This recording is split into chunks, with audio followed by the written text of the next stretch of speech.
Tonight's broadcast is about to begin. Thank you for joining us on Cedar Creek Media. This is J.D. Bird. You are listening to Mabank Sports here on Cedar Creek Media. It's showtime!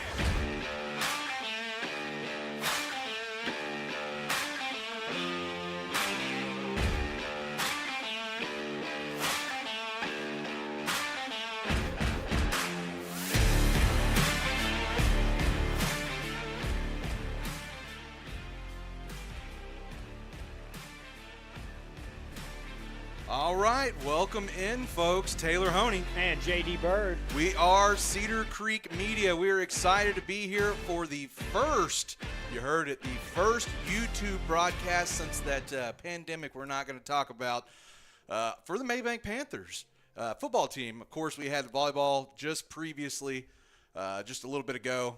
That was a great time. It was good to go out and enjoy the volleyball game. Unfortunately, Mabank fell a little bit short there in the volleyball game, 3-0 to the Canton Eagles, but the Panthers are going to be looking to get a little revenge out here on the gridiron here tonight. Let's go ahead and bring you inside of the booth here. Hi, folks. Again, I am Taylor. Oh, over here. I'm Taylor Honey. I'm J.D. Bird. And we've got a special guest. Go ahead and pick up that microphone, Mr. Man. We've got a special guest in booth here for the beginning of the game. It is a voice that Mabank Panthers fans will be familiar with. It is the Nacho Review Man himself, Mr. Rick Ratley. Rick, what's up, man? Good evening, everyone. I am doing all right.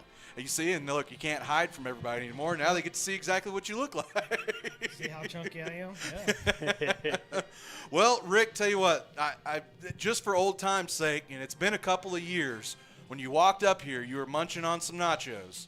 So I feel like I would be, I would be lacking here if I didn't just go ahead and ask you, can we get a nacho review on this year's Mabank nachos? Let's just say I'm disappointed. Oh, no. Price was good. Okay. They weren't the normal stacked, like they were just folded back like dominoes or cards or something. And drenched with cheese. They were just kind of thrown in there. A few jalapenos. I mean, they were tasty, but they weren't like what they used to be here. Well, there was no specialty. There was no nothing. It was just, here you go. I feel like you got to give them a little bit of the benefit of the doubt for today, simply for the fact that it's homecoming. And as somebody that has a son that goes to this school, I think you know that it's a big deal around here. And I feel like everybody's been pulled 100 different directions this week. Yeah, this was, they're okay. They're tasty. Sure. I mean, the price is great, $3 for a little deal. I mean, for jalapenos and everything, but it wasn't too bad. So for the taste, they're fine, but for the presentation, awful. All right. Right from the horse's mouth. Everybody knows whenever Mr. Rick is in a stadium, he is going to review those nachos. I have never met a nacho connoisseur quite like Mr. Rick Ratley. Yeah, so I go everywhere. It's like in every stadium I go to, baseball, wherever I go, I get nachos because they're filling, they're chips, they're tasty. Let's see what you got. What kind of cheese sauce you're using? I mean, normally everybody uses the same stuff. Some people buy the cheaper stuff. But to me, tonight was just, it's in my belly.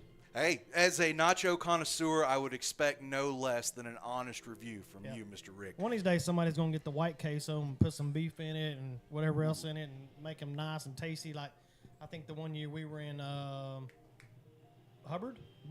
Bullard, okay. I think I remember those that. Are like they threw like brisket on it with it. Oh, okay. I do. It was pulled pork, and I almost feel like that was in like Kemp or something. But it was somewhere. That was Bullard. Was it? Okay. I think so, okay. It was the first game of the year, and we went there, and I was like, somebody just came up. And I went up and asked them, hey, I want some loaded type of nachos. What do you got? We got pulled pork. We're gonna throw it on there for you. Got you. Yes, sir. Yes, sir. Nice, so. Well, Rick, we're running out of time. Actually, time flies whenever you're having fun, so we've got to get our interview with Coach Hudson in. But here's the great thing about me being in charge of all this nowadays. We can give some plugs out. So I do believe you're running your own kind of little media something or another for car enthusiasts, yeah? Yes, I mean, it's been in the works. We've done some test runs. It's in changing the name. It's not Hometown Hot Rodder anymore. It's under the Hometown Hot Rodder Entertainment Group, but it's actually going to be Car Talk at Rick's Place. Okay. I'll be putting out another episode. We've got 2 episodes on there. Y'all can look it up. It's on Podbean. Okay. And I think it's on the old stuff, too, that you can still do off of, not Apple. What is the, I guess? Android? Apple, the podcast with it every day. Okay. Yeah. In other places that you can get it too, but mainly everything is going to be on Podbean. Going there and talking. I mean, just talking about anything that goes on with your vehicle. I've got an old classic. I just bought an '87 earlier this year, square body. That I'm getting going on it too. Just a lot of different things going on around my house, and just I got several mechanics, and I've got a group of guys in Eustis. We're going to get together and talk about things, and be interesting. We're going to talk about everything. I've got a guy who likes talking about politics. My homie sitting right here. So kind of a smorgasbord. Yeah, so it's going to be mainly about vehicles and stuff, just kind of a talk, but then talk about like something happens to me during the daytime. It irritates me, like a scam or whatever else. I've got on Facebook one time and talked about scams. This guy was trying to scam me, and it was really bothering me how he was trying to do it, and I was like, man, why isn't somebody monitoring this stuff? I mean, they're taking people's money for no reason and not doing what they're supposed to do. So it's just a lot of things like that. But there's all kinds of things that I'll talk about. Maybe it may be car related, it may not be. I may talk about going into a new place, a barbecue place or something, eating place around here. Do a nacho review. Do a substantial nacho review or a French fry review, whatever it is. So remind me one more time what it was called. I'm sorry, I got a bad memory. So it's Car Talk at Rick's Place. Car Talk at Rick's Place. So y'all definitely give that a look. Yeah, it's a podcast, so there might be a few cuss words. Just let you know. Well, I know every once in a while you'll pop on Facebook Live as well, so be watching out for that as well. But all right, folks. Well, as promised, we do every week have our episode of Hanging with Hudson. So without further ado, let's go ahead and get you over there, and we'll be right back here in the booth before Mabank hosts the Canton Eagles for homecoming right after this.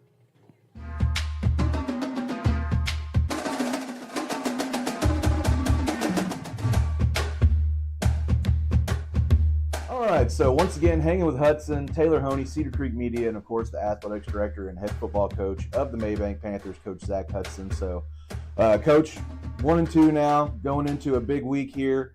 It's homecoming week, of course. We've got a traditional, somebody we play a whole lot, I guess is the way to say that, in the Canton Eagles. So, no introduction needed for those guys down the way a little bit. So, we've seen each other a lot over the last few years. What do you see that's maybe different or the same in this iteration of the Canton Eagles?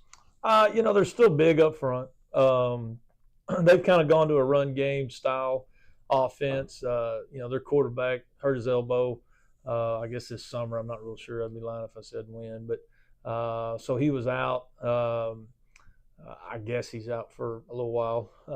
But they can still do it. They can still run the football. I know Coach Regal pretty well. I know he was involved in some run game offenses before he was the head coach at Canton, and so one of them being the slot T. So anybody involved with slot T knows the little nuances of running the football. So they do it very well. They have a really good H-back that really makes it go, and they got some big guys up front, and they do a good job. So, I think defensively they kind of look the same. I guess two really good defensive tackles up front, and everybody else just flying to the football. They're kind of a fun team to watch, play the game. So, matchup-wise, I think they'll be a little bit bigger than us up front. I think skill-wise they'll be kind of the same. So, we got to use a little bit better technique and up front and try to get that job done. But, we got to hold up in the trenches. Just being honest, those trenches mean a lot. And if you can't hold up in there, you're going to give a quarterback too much time, or they're going to run the ball all over you. So we've got to hold up in the trenches and, get better in there. And, we changed some things up on defense and moved people around a little bit and try to help ourselves and learn some things from Will's Point, which was good for us. So, we get better every week, and I really do. I see that. We get better every week, so I look forward to it. Yeah, and speaking of Will's Point, that was a game where, man, first of all, you called it last week's Hanging with Hudson. That was a heck of a game to watch. I mean, that was just a slugfest of a game to watch. So things did get away a little bit there towards the end. So how do you use that as a teaching point this week going forward, and especially in a week like homecoming where, the proverbial cheese is out there. There's all kinds of different distractions and things going around. So how do you kind of use all that to focus your guys in this week? We don't talk about it much. The kids really don't talk about homecoming. I think that's more of the community and the girls a little bit more than the guys. Yeah. So, we handle that distraction pretty well. It's never been that big of an issue. I think our school does a good job of kind of leaving us out of some things, so we can work on the game. That's our responsibility in this whole scheme of things tomorrow night. So, it leads itself to have an excuse there, but there is no excuse. You still got to go out there and play and do what you're supposed to do. But preparation-wise, I think our kids have had a good week. I think some of those movements has helped us. We're still able to add a couple of plays every week, which has really helped us. But going back to Will's point, it was a slugfest. I knew it was going to be a slugfest. That quarterback is fast, and I think he was third in the region in the 100, and missed going to state, and probably the fastest region in the state of Texas, and missed going to state by hundredths of a second. And so, I don't know if that caught us off guard. There was a couple things defensively I thought we could have done a little better to help ourselves, but the offense every week I feel like it gets a little more comfortable, and I have to remind myself it's a new offense, and so anytime you mess with something new like that, having a 300-plus yard night probably isn't going to happen very often for the first couple weeks. But I think we had 270 or something like 280. Mm-hmm. But there was just some drives that we were we're 3 and out, and we can't do that. And so we've got to learn from that and understand the importance of that first play of each drive. And so if we can do that and fix some of those mistakes, but I thought our kids played better. But Will's Point's a pretty good team. And they were very big up front. I think they were bigger than a lot of people thought. I knew they were big, but I don't think anybody else did. Surprised me. Yes, yeah, they were large. And then you put some speed behind them, and now you got a problem. And so they're going to beat some people this year. They're going to beat quite a few people. But I also think they changed some things for us and kind of made it fit them a little better, and found kind of a different combination for them. And I think that's helping them a lot. So, those guys are going to be good, but we got to worry about us, and when Canton comes to town, we got to hit our stride and get better every week and keep doing that.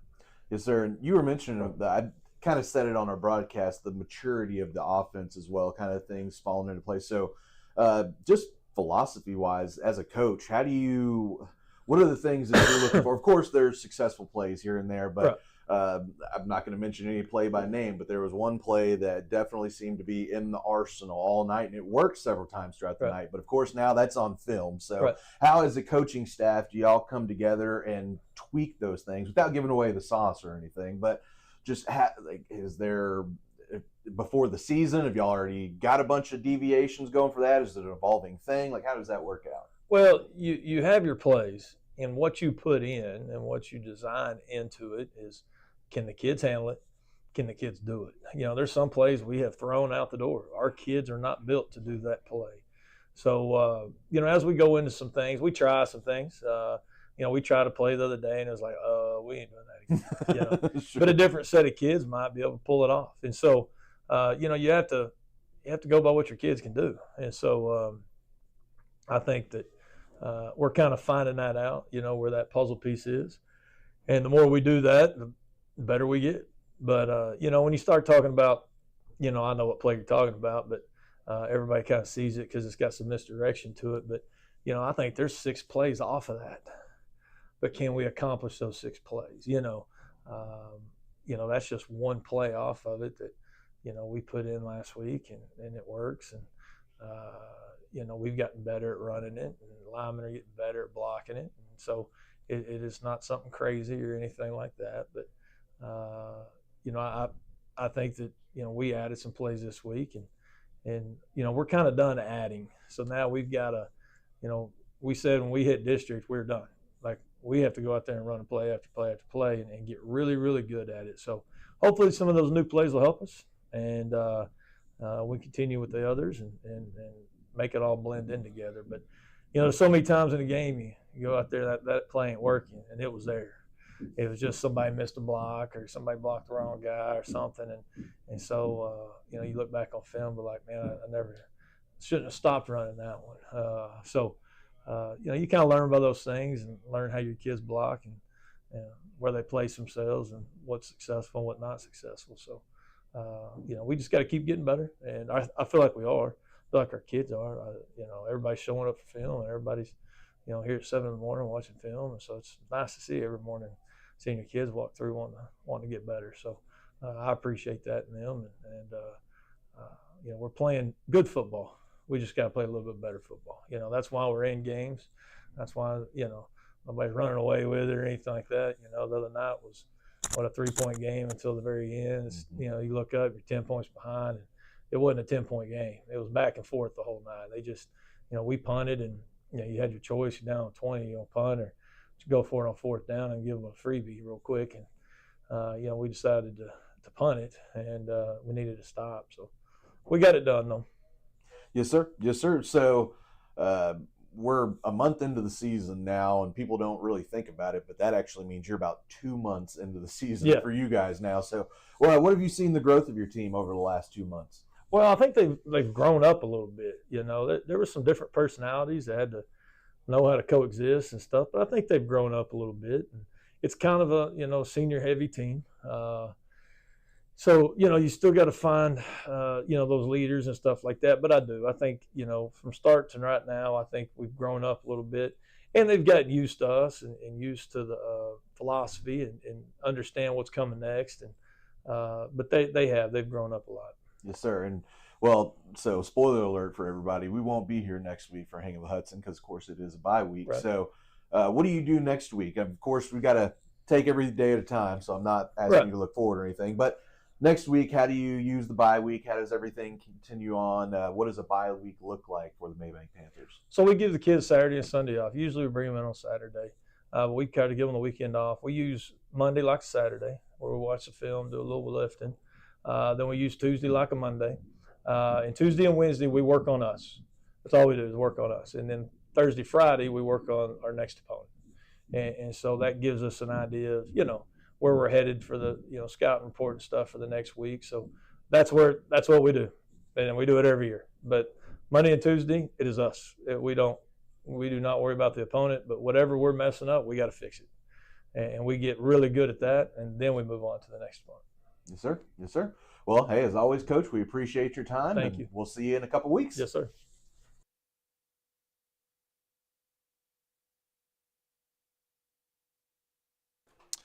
Well, thank you, Coach Hudson, for your time. We always do appreciate you, but it is just about game time. 4 or 5 minutes away from game time, so let's go ahead and tell you a little bit about those Canton Eagles here. So Canton, they were 3-7 last year. Well, JD, they are 3-0 to start the year this year.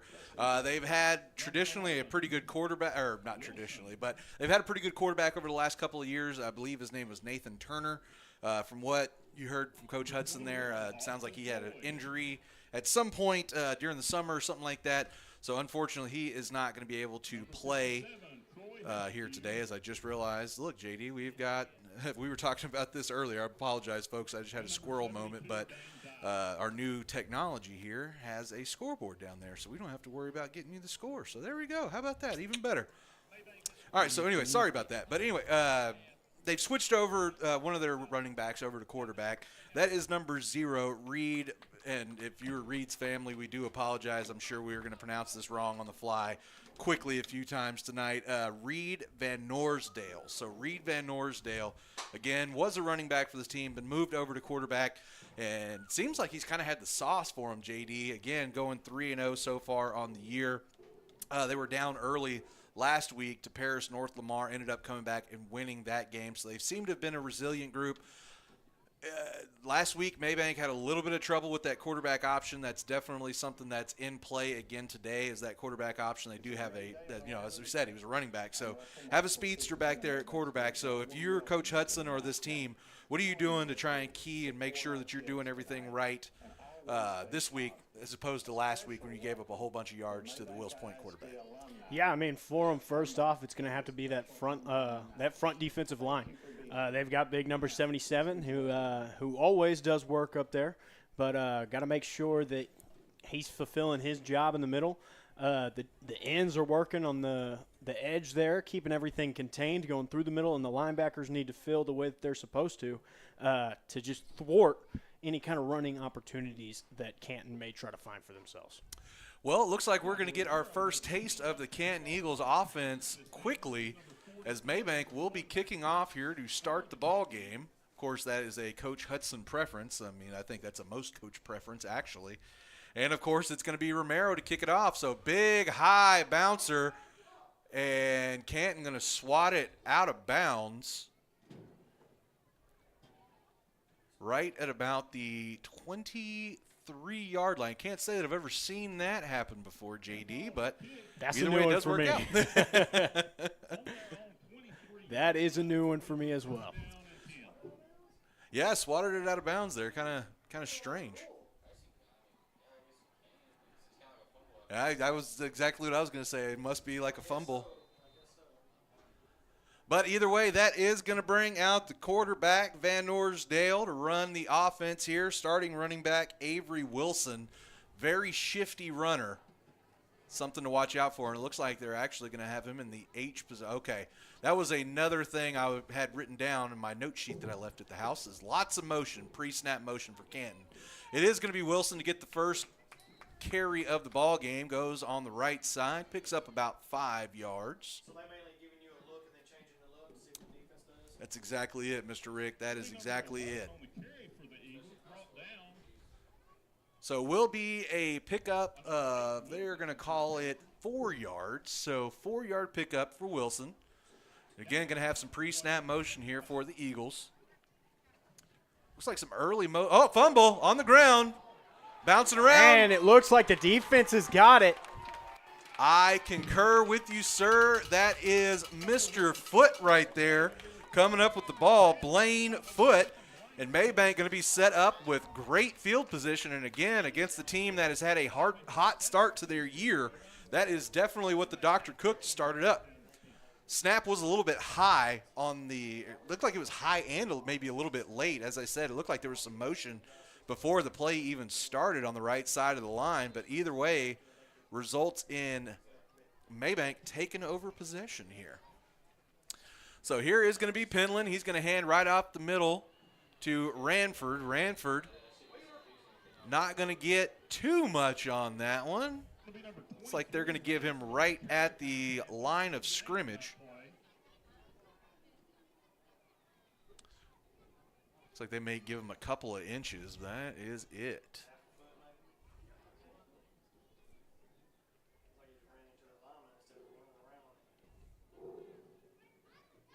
So we'll bring up 2nd and long here. Again, going to be Penland, and again, going to be Ranford to the next to him. I can't get the words out. Well, JD, we talked to Coach Hudson about this. That play was ran about a half dozen times last week, and it has definitely been put on film, and you can tell that Canton has seen that one on film because they played it perfectly. Haven't seen anybody stop that for no yards, I don't believe, yet this year. Yeah, and right there, Canton is going to be – it looks like they might have actually lost a little bit there. It looks like they lost about a yard. So gained a not half a exactly yard. The way that you're wanting to start your offense here if you're Mabank. Half a foot up, full foot back. Now Penland going to have it. He's going to try and escape the pocket. We do have some laundry. Believe it's going to go against Mabank. Was in the area of an offensive lineman down there. So Penland, again, does a good job to escape. Not able to pick up much, but it looks like it'll all be for naught. As the officials looking over towards Coach Regal. And looks like he's going to accept the penalty, being a little slow on the call.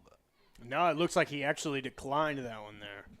Oh, he did decline. Okay, good catch there. Yeah, so we'll be happy to go ahead and turn it over to 4th down. It'll still be 4th and 9. And it looks like Mabank is going to send out the field goal unit here. So, again, we have seen Noah Romero put the foot into the ball. Yeah, I was watching in the warm-up earlier. He had a 45-yarder twice in a row and then backed up to 47 and nailed that one as well. So, well, snap is a little off. That makes the hold go a little funky. So bad snap kind of ixnays the whole thing there. And it'll be just like Mabank never got that turnover. Canton going to get the ball right back where they gave it over at. Pretty much. So other than the time on the clock, this is back to the start of the game for them.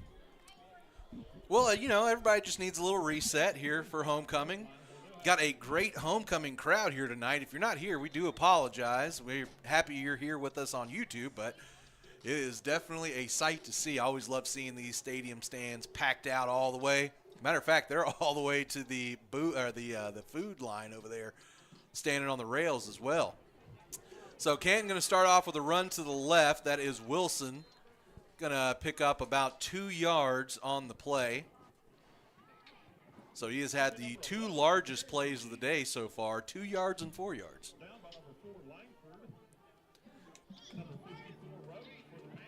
Again, do want to remind everybody this will be your new home for Mabank Panther Athletics. Volleyball, football, basketball, softball, baseball, everything. It'll all be right here on Mabank Athletics, presented by Cedar Creek Media in partnership with Mabank ISD. Looks like we're going to have a false start before the play gets going here. That will back up the Eagles 5 yards.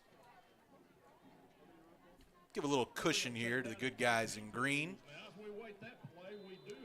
Guess that is one thing to say. Mabank, of course, in their green home jerseys with the white pants. Canton wearing the all-white uniforms.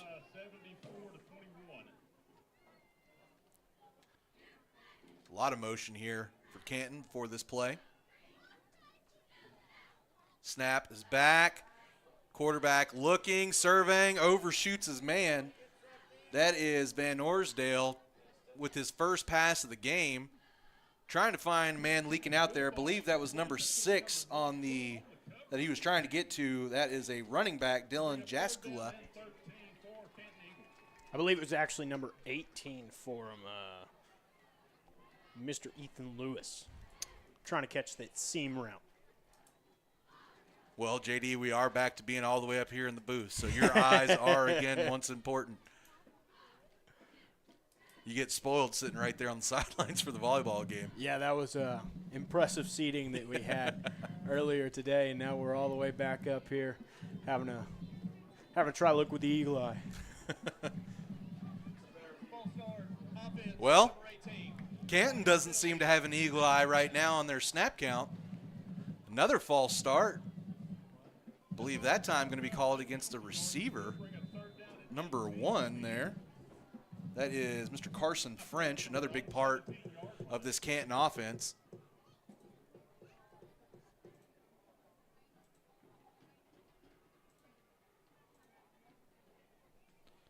So now we'll, oh my goodness, I cannot talk. So we'll now be 3rd and close to 20, about 18. Rolling left and going to be taken out of bounds. Oh no. So Racer McCullough runs Van Orsdale out of bounds. It's going to be number 7, McCullough on the tackle. Let's see if they say it was a little too much, a little too late. Never ended up hitting the ground. It was just kind of 2 players pushing off of each other there on the sidelines.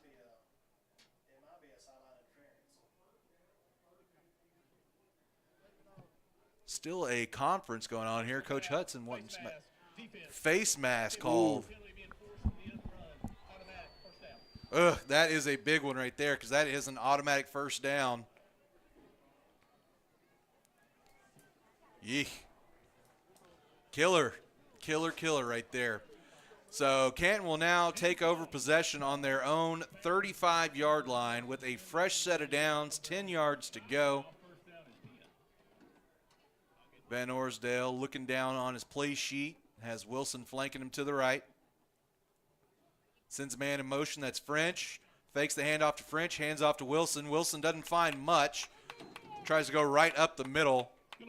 Gain of 2 yards.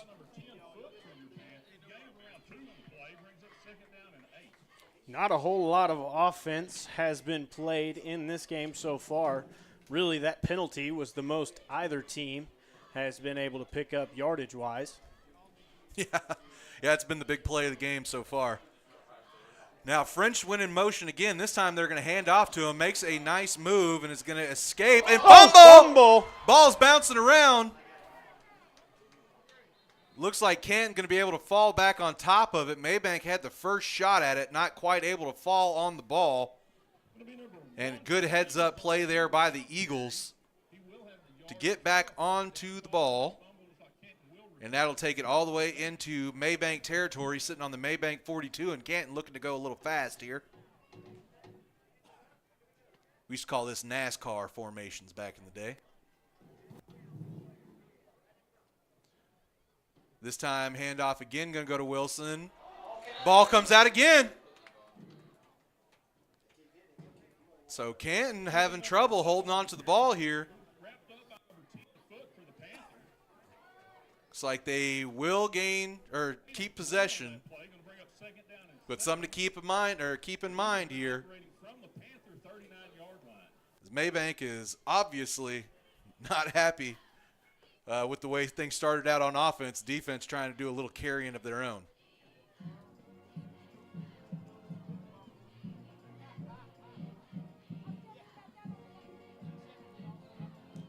So it looks like we have an audible. It's going to be a handoff. No, excuse me. Quarterback's going to keep that time. It's Van Orsdale. It's going to get enough to pick up a Canton first down. So that was the first uneventful first down that we've seen. Well, I mean, of course, gained some yards, but nothing crazy happens on the play. As again, Canton going to try and go fast here.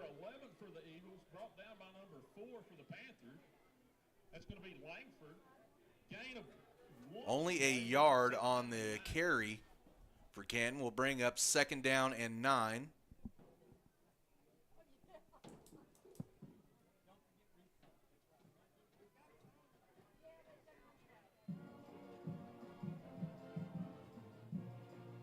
Van Orsdale going to keep it again this time. Quarterback blast right up the middle. Not able to pick up too many yards, but it is a positive play. We'll make it 3rd and manageable now. That's exactly it, Mr. Rick. That's a good observation by him, saying that Canton's going back to that read option again. Mentioned their normal quarterback, who has started for him the last couple of years, had an injury over the summer, and he could wing the ball. So Canton kind of went to more of a passing style offense. But with again, I have to keep looking. It's just such an unusual name. I have to keep looking down with Van Orsdale, kind of back to the traditional thing for Canton running that quarterback option. Van Orsdale. This time going to give to the man leaking around the backside. Does a good job trying to make a man miss, but can only muster a couple of yards. Can French. So we'll now bring up 4th down and 4 yards to go for Canton. This is right about where Mabank tried their field goal. So let's see if Canton matches. No, they do not. Now they send in their big blocking back. That's somebody else I didn't mention, Austin Floyd. So they have a true big boy running back there that can get some blocking done. And I'm actually wrong. I apologize. That is number 21, or excuse me, number 11, Wilson out there. I just saw the 1 and assumed since it was 4th and long. That's what you get for assuming. But they're going to call a timeout. Canton doesn't like the way that it looks, or that was just a bluff altogether. Rick is betting the bluff for sure. But either way, we'll give Mabank and Canton a little time to re-huddle up, regroup, rethink about it a little bit.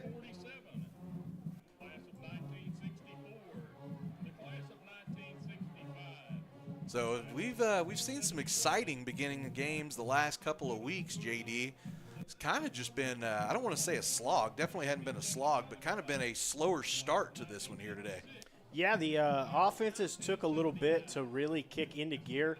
Canton has found their way on this drive, finally being able to move the ball down the field a little bit, but having a bit of a difficult time being able to hold on to it. 2 fumbles already on this drive. Luckily, able to get those back, but a lot of stoppages so far here in the early going. It has been a defensive battle for sure. All right, so it is going to be a run right up the middle there. It looked like there was potential for a little rugby-style pooch kick over from Van Orsdale, but he will go right up the middle and pick up enough for a Eagle first down inside the 20-yard line. Now he's going to go for it again. This time test the left side. Able to pick up right around 5 yards on the play is Van Orsdale.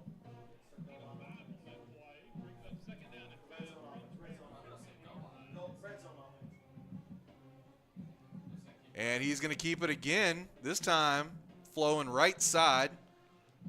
I did just notice, they have a real big boy lined up back there in the H position for that play. It was 57, yes sir, yes sir. So they had number 57 lined up there. That is Croy Heskew.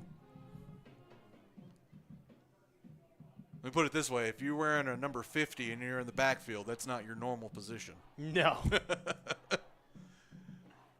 All right, so motion again here for Canton. It's going to be that little reverse sweep again. A couple of Panthers had him wrapped up, kind of let go. Gave French the opportunity to pick up a couple of more yards. Yeah, they had him there about 3 yards in the backfield. Let him get forward for about 2, so only ended up losing a yard there was Mr. French on that one. I'm telling you, I'm stingy. I'll call it. I'll say you got a couple of yards if we got you wrapped up in the backfield. If it can be a loss of 3, I want 4. You know what I mean? I hear you. So Van Orsdale, again, going to be set up in the shotgun. 4th down and about 4 yards to go here. Going to sweep out towards the right. On the run, throw is going to be incomplete. So hits the ground, was trying to find a man leaking out. I wanted to say that's number 2 there, Hudson Davis, but not able to get the connection, and that will be a turnover on downs. And Mabank going right back onto the offense, JD. Yeah, last time they were out there, they netted a total of 1 yard of offense. So right now, they are going to have to figure out a way to kick it in gear and get themselves down this field. And they've got a long way to get there. Well, you know, I'm a glass half full kind of guy, so we only picked up 1 yard last time, so it will be easy to be better than that this There you drive. go. There you go. Penland takes a snap, going to toss out. Now, this is something we haven't seen in a couple of weeks. Going to be a loss of yards. It was a good thought, almost kind of countering back with what Canton was doing. That was number 6 there, Braden Linder, getting the toss in the backfield, but ends up as a 4-yard loss for Mabank, 3-yard loss, excuse me. So we'll bring up 2nd and long here for the Panthers. Again, folks, if you're just now getting to take in your first Mabank Football of the Year, totally new offense here this year for the Panthers. It's Penland going to roll out left, has a receiver, puts it in the hands there of Dalen Gibbs, but Gibbs not able to hold on to the ball, but honestly was behind the line slightly and had several Eagles around him. Might have worked out better to not catch the ball there. It might have been a loss of yards.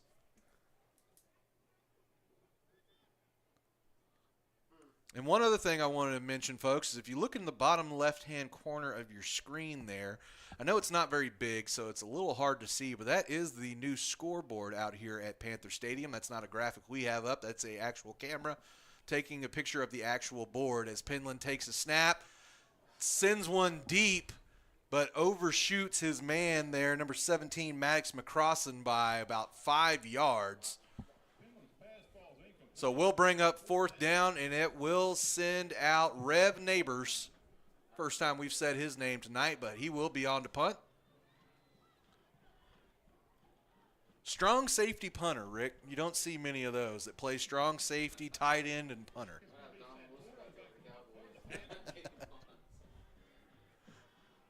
So this is going to be a little bit dangerous here for the Panthers. They're going to have to snap the ball into their own end zone. It is a good snap.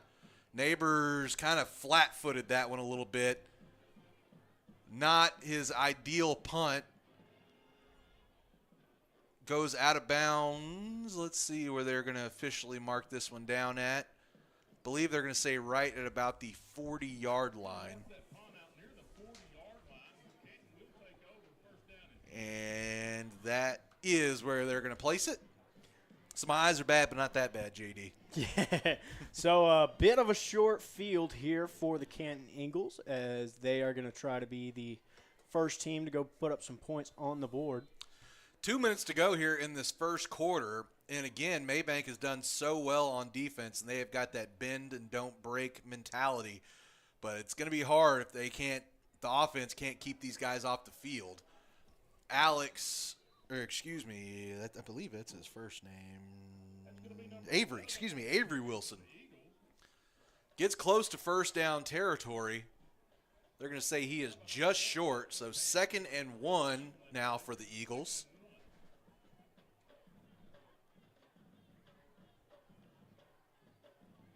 Man in motion is French. Quarterback going to keep, goes left side. Needed a yard, is able to pick up about 3 to 4 on the play. So that will be enough for a first down. And again, we haven't seen the real big break play, but Reed Van Orsdale is just doing a great job on that quarterback option, finding the gaps and the holes and picking up positive yards, seems like every time he takes off. Yeah, these runners doing a good job so far, and good job by the offensive line up front for Canton to be able to open up these holes big enough for him to be able to find that read. This time, handoff going to go to Wilson. Wilson going to find a little room up the middle. Will be a positive gain for the Eagles. Give them right at about 2 yards. Bring up 2nd and 8 now. Under a minute to go, so maybe another play or two before the first quarter ends. Still nothing. And we really haven't seen much action, outside or inside of the 20s on either end of the field. All right, this is going to be a straight quarterback power right up the middle there for Van Orsdale. Again, just chugs forward, be about a 4-yard gain. Bring up now 3rd and 4. And again, we've seen from Canton, it doesn't look like they're going to be a field goal kicking team. So I would assume you have 2 plays to pick this up here if you are Canton.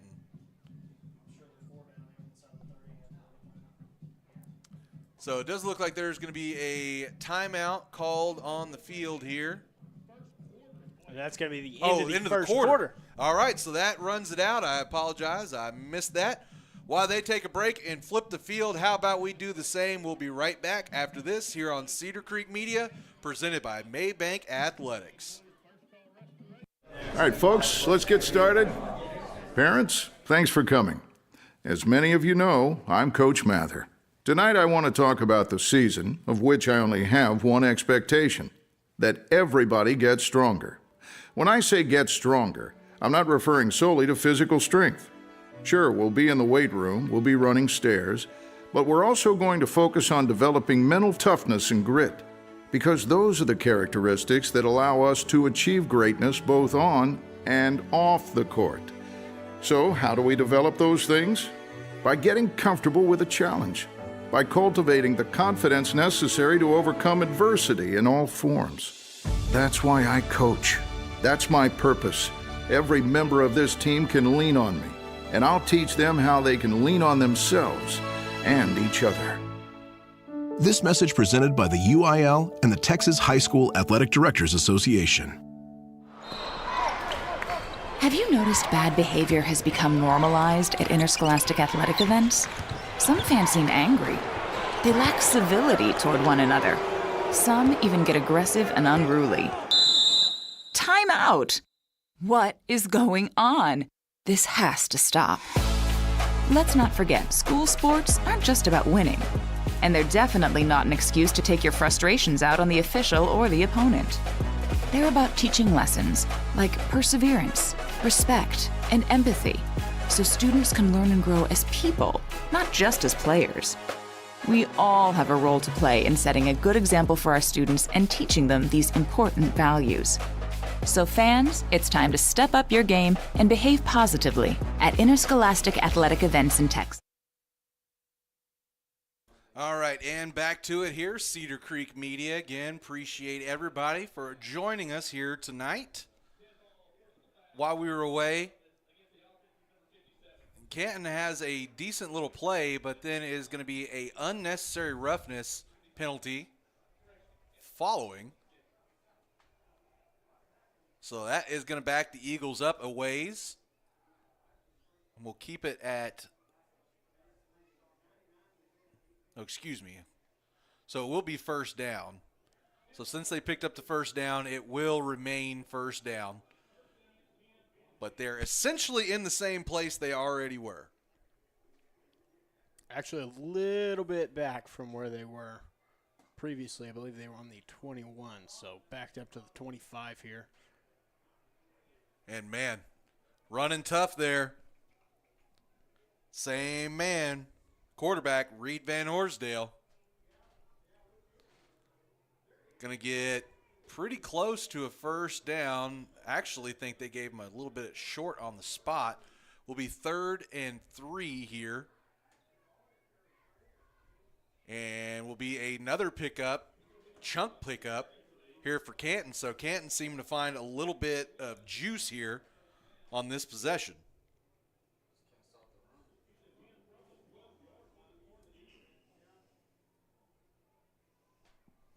Yeah, already 42 yards on the ground for Mr. Van Orsdale on 8 attempts. Not bad. And this time going to be handoff. Wilson, good job there by the Panther edge defenders.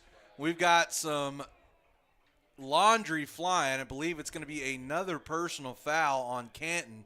And that is the man we were talking about before, number 57, Croy Heskew. Yeah, right there. It looks like he was trying to secure himself a pancake, and that one was well after the whistle. Yeah. So late hit, that's exactly what it is. So as you said, was trying to get a pancake, turned around, went to get the butter and syrup, and the pancake was taken away. That's what happened.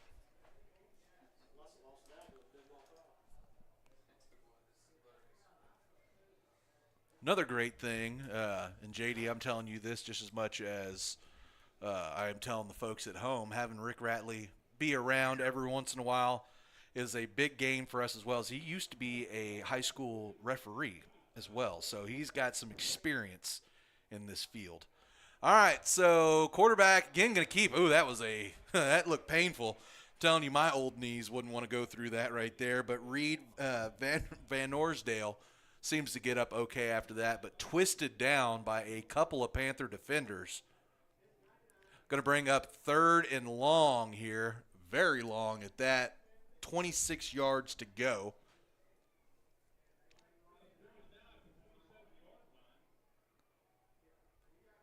So as you hear the PA man all the way back at the 27-yard line, don't think you have many plays built for 27 yards. They're going to try. Pass is going to be batted down at the line. Nicely done there by the Panther front four, creating a little bit of penetration and getting a hand up there on Van Orsdale. Again, was a running back for this Canton Eagles team, but had to switch over to quarterback for this season as the Canton regular starter is out for the year. But it looks like they are still going to go for this. Dropping back, and just throwing up a prayer is Van Orsdale. Don't pick it. Okay, good. Yeah, Panther defenders trying to come up with the pick there, but that actually ends up costing you yards if you do that. So now we'll get the ball all the way back at their own 27. But, again, neither offense seeming to be able to find any kind of rhythm going here early in this game, JD. Yeah, so far, really, the offense has come from the Canton Eagles. They've been able to run the ball pretty effectively. However, every time they've tried to go to the air, they are 0 for 4 of passing now. So Eek. it's it's not much, but something to think about. All right, well, here is Penland. He's going to give on a sweep out to the right there for Wheeler Ranford. Trying to wheel that one out to the right side. Couldn't quite make the line of scrimmage. So going to be a loss of a yard here.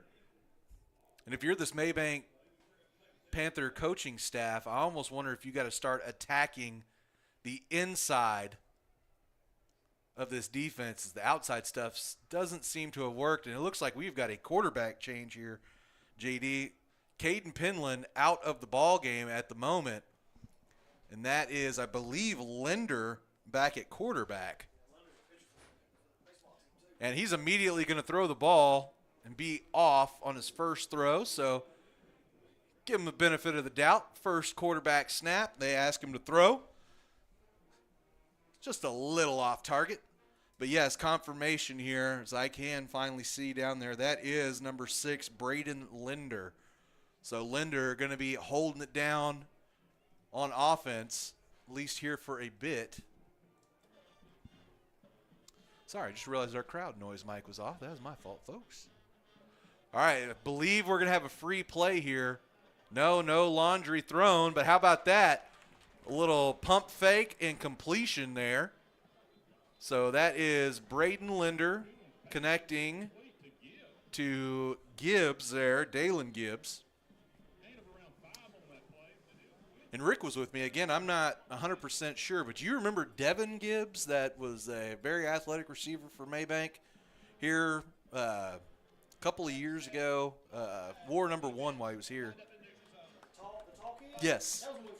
That's when we first started. Yeah, I believe this is his little brother. I want to say it's his little brother. So we just had one wide out. Now he would be it. Now, he actually ended up going somewhere, didn't he? I'm not positive on that. Not positive. But I do know positively that Canton is going to pick up another penalty there for the offsides. And I said it at first. I didn't see the flag come out, but apparently they did see it. So that is a free 5 yards. Looks like they're trying to tell him to fix the clock over there. Yeah, they have it down as 4th down right now. It's actually 3rd down.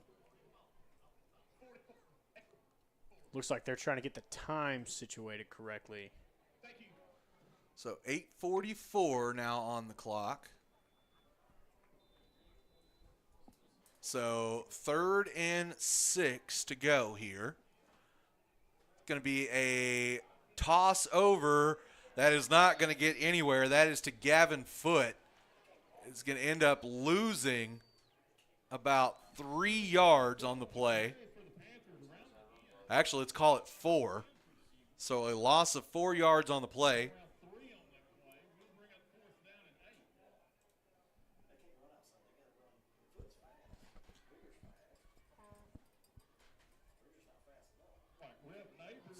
And it is going to be Rev Neighbors once again.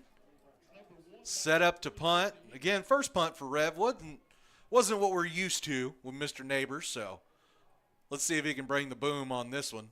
Wilkinson sets everybody up. Good snap. Much better punt here. Got a good spiral on it. Going to take a real nice Mabank bounce and go out right at about the 26, 27.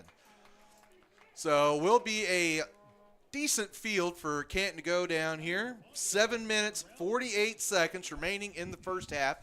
Do want to go ahead and make a programming note for everybody out there. Normally, during halftime, we would have some kind of player interview and then a non-sporting interview of some kind. This week, it's homecoming. So we wanted to make sure we got the homecoming show out there for you. So, again, just based on how many microphones and things we have, the band may not come through just absolutely crystal clear perfectly, but we will have the presentation down for you. We'll be sticking a microphone over in the booth next door, so we'll try and make sure we get the homecoming court announced for you as well. All those kind of good things. So stick around for halftime. Again, normally would be programming, but we are going to play the actual halftime on the field here today. Well, Canton's first carry on the new drive is going to be a tough one. As I believe that is Wilson, or no, excuse me, that is the the quarterback there, Van Orsdale, able to keep the legs churning, picks up about 7 yards on the first play. Will bring up second down. Excuse me, they give him 8, so bring up second down and 2. Again, clock ticking away, right at about 7 minutes left to go here in this first half. This handoff is going to be to Wilson. And JD, that's what we were talking about before. You saw that backdoor cut. That is something that Wilson seems to specialize in. Haven't seen it happen too much here tonight, but whenever he gets a full head of steam, he seems to be able to get east and west just as quickly as he can, north and south, and make a few people miss. Now there is going to be a mass movement here by Canton before the snap. Again, Van Orsdale going to keep on the left, cuts up for a positive gain. Going to give him about 2.5 yards on the play. Looks like they're going to go ahead and give him the full 3, so we'll be now second down and 7. We've seen Canton kind of get into this fast-paced offense and then slow down, fast-paced and then slow down. We'll have to see what kind of decisions they want to keep going with here. Or timing, I guess is what I'm trying to say. Looks like a different quarterback in the game. It looks like we've got a injury on the field here.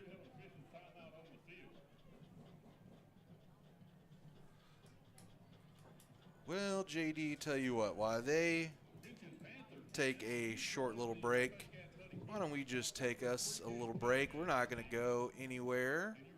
We'll stay programmed right here with you folks, but we will step away for a very, very short little break. Don't go anywhere. We'll be right back here on Cedar Creek Media, if this will load.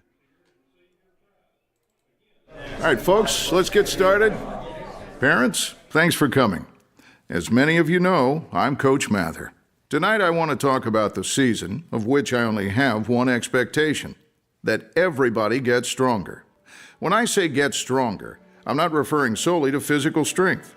Sure, we'll be in the weight room, we'll be running stairs, but we're also going to focus on developing mental toughness and grit, because those are the characteristics that allow us to achieve greatness both on and off the court.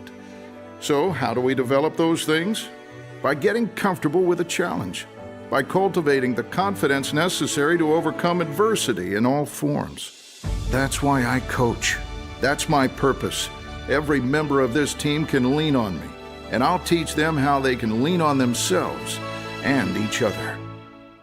This message presented by the UIL and the Texas High School Athletic Directors Association. All right, so while we were away, Canton gets one play off. Number 34, that is Court Ray, able to pick up another first down here for the Canton Eagles. So now all the way across midfield into Panther territory. Looking to break the tie here before halftime. Handoff goes right up the middle. Believe that is again, is that number 34 again, or is that Wilson? Yeah, that is Ray once again. All right, so that is Ray. Listed as a quarterback on this team. Also the only freshman on this team. So seems they're going to get him a little work early. He is going to come out of the ball game now. Alex Wilson will come take over his traditional role. They have another running back that they use, number 4, Conrad Bastian. He's listed as a wide receiver, but takes some running back snaps. Haven't seen him yet, as Wilson going to be wrapped up behind the line here. Going to be a loss of 4 yards, make it a full 5 yards on the play. So we'll now bring up 3rd down and 11. Number 30, Antonio Valencia on the tackle. See, Rick, I'm going to pay you and just have you up here with binoculars.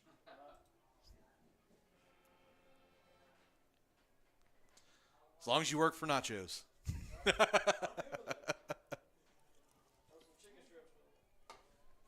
So 3rd and 11 here for the Eagles. Man in motion, only a single man in motion this time. Snap going to go back. And pass is going to be complete here. That is French hauling in the reception. Going to gain about 13 yards. Only needed 11. So that will be enough for another Eagle first down.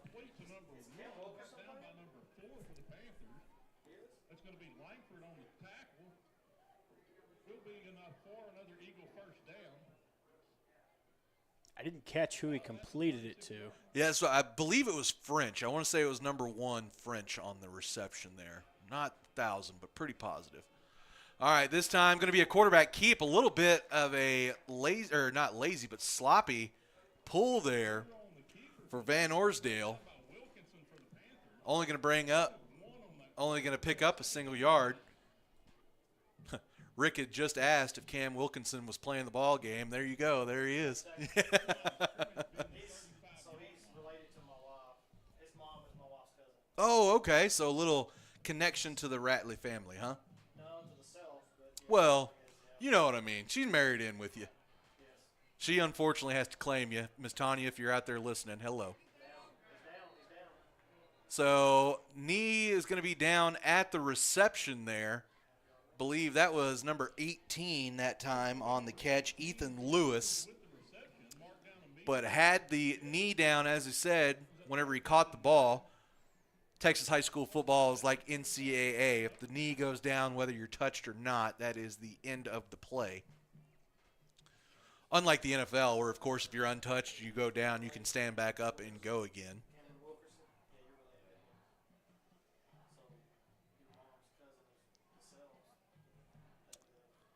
All right, so once again, Van Orsdale setting the shotgun, takes a snap, going to roll to the left, has heavy traffic around him, but able to get out and run out of bounds. So it's going to give Canton a more manageable 4th down here, as he's going to pick up right around 5 yards, I would say. So we'll bring, oh no, they're going to say he only gets 3 on the play. So we'll now be 4th and about 6. They're going to call it 5, so you know me, JD. If I call a number, it's going to be one number off. So it's just the way that's just the way it always is. Welcome to being in the broadcast booth. All right, so again, pump fake. Now looking for it all. Oh man. So that was Gavin Foote trying to undercut the route there, but Carson French was in the perfect position, has to slow down, but catches the ball. Oh, and they're immediately going for 2 here. Oh no, they said he stepped out of bounds. So they in the confusion. So in the confusion there, we were all duped. So they say French stepped out of bounds. So no touchdown, ends up being about an 11-yard gain on the play, on the previous play. 2-yard run there for Wilson. JD, I'm trying to help. Now again in the shotgun, and again going to be the quarterback power, and he's going to not walk, but power his way through the end zone. So that will be the first points of the game. Eagles quarterback Reed Van Orsdale from about 9 yards out, punching in the first 6 of the ball game with 1:45 left to go here in the second quarter.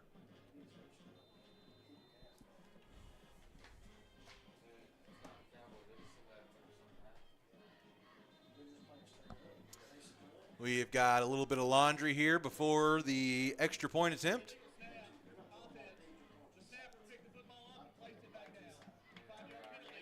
All right, so we've got illegal procedure here against Canton. Long snapper picked up the ball and then put the ball right back down. Folks, I just went ahead. I'll tell you what, I'll wait till after this PAT here. This is Kevin Velasquez on for the extra point attempt. It is up and good. So Canton going to take the first lead of the ball game.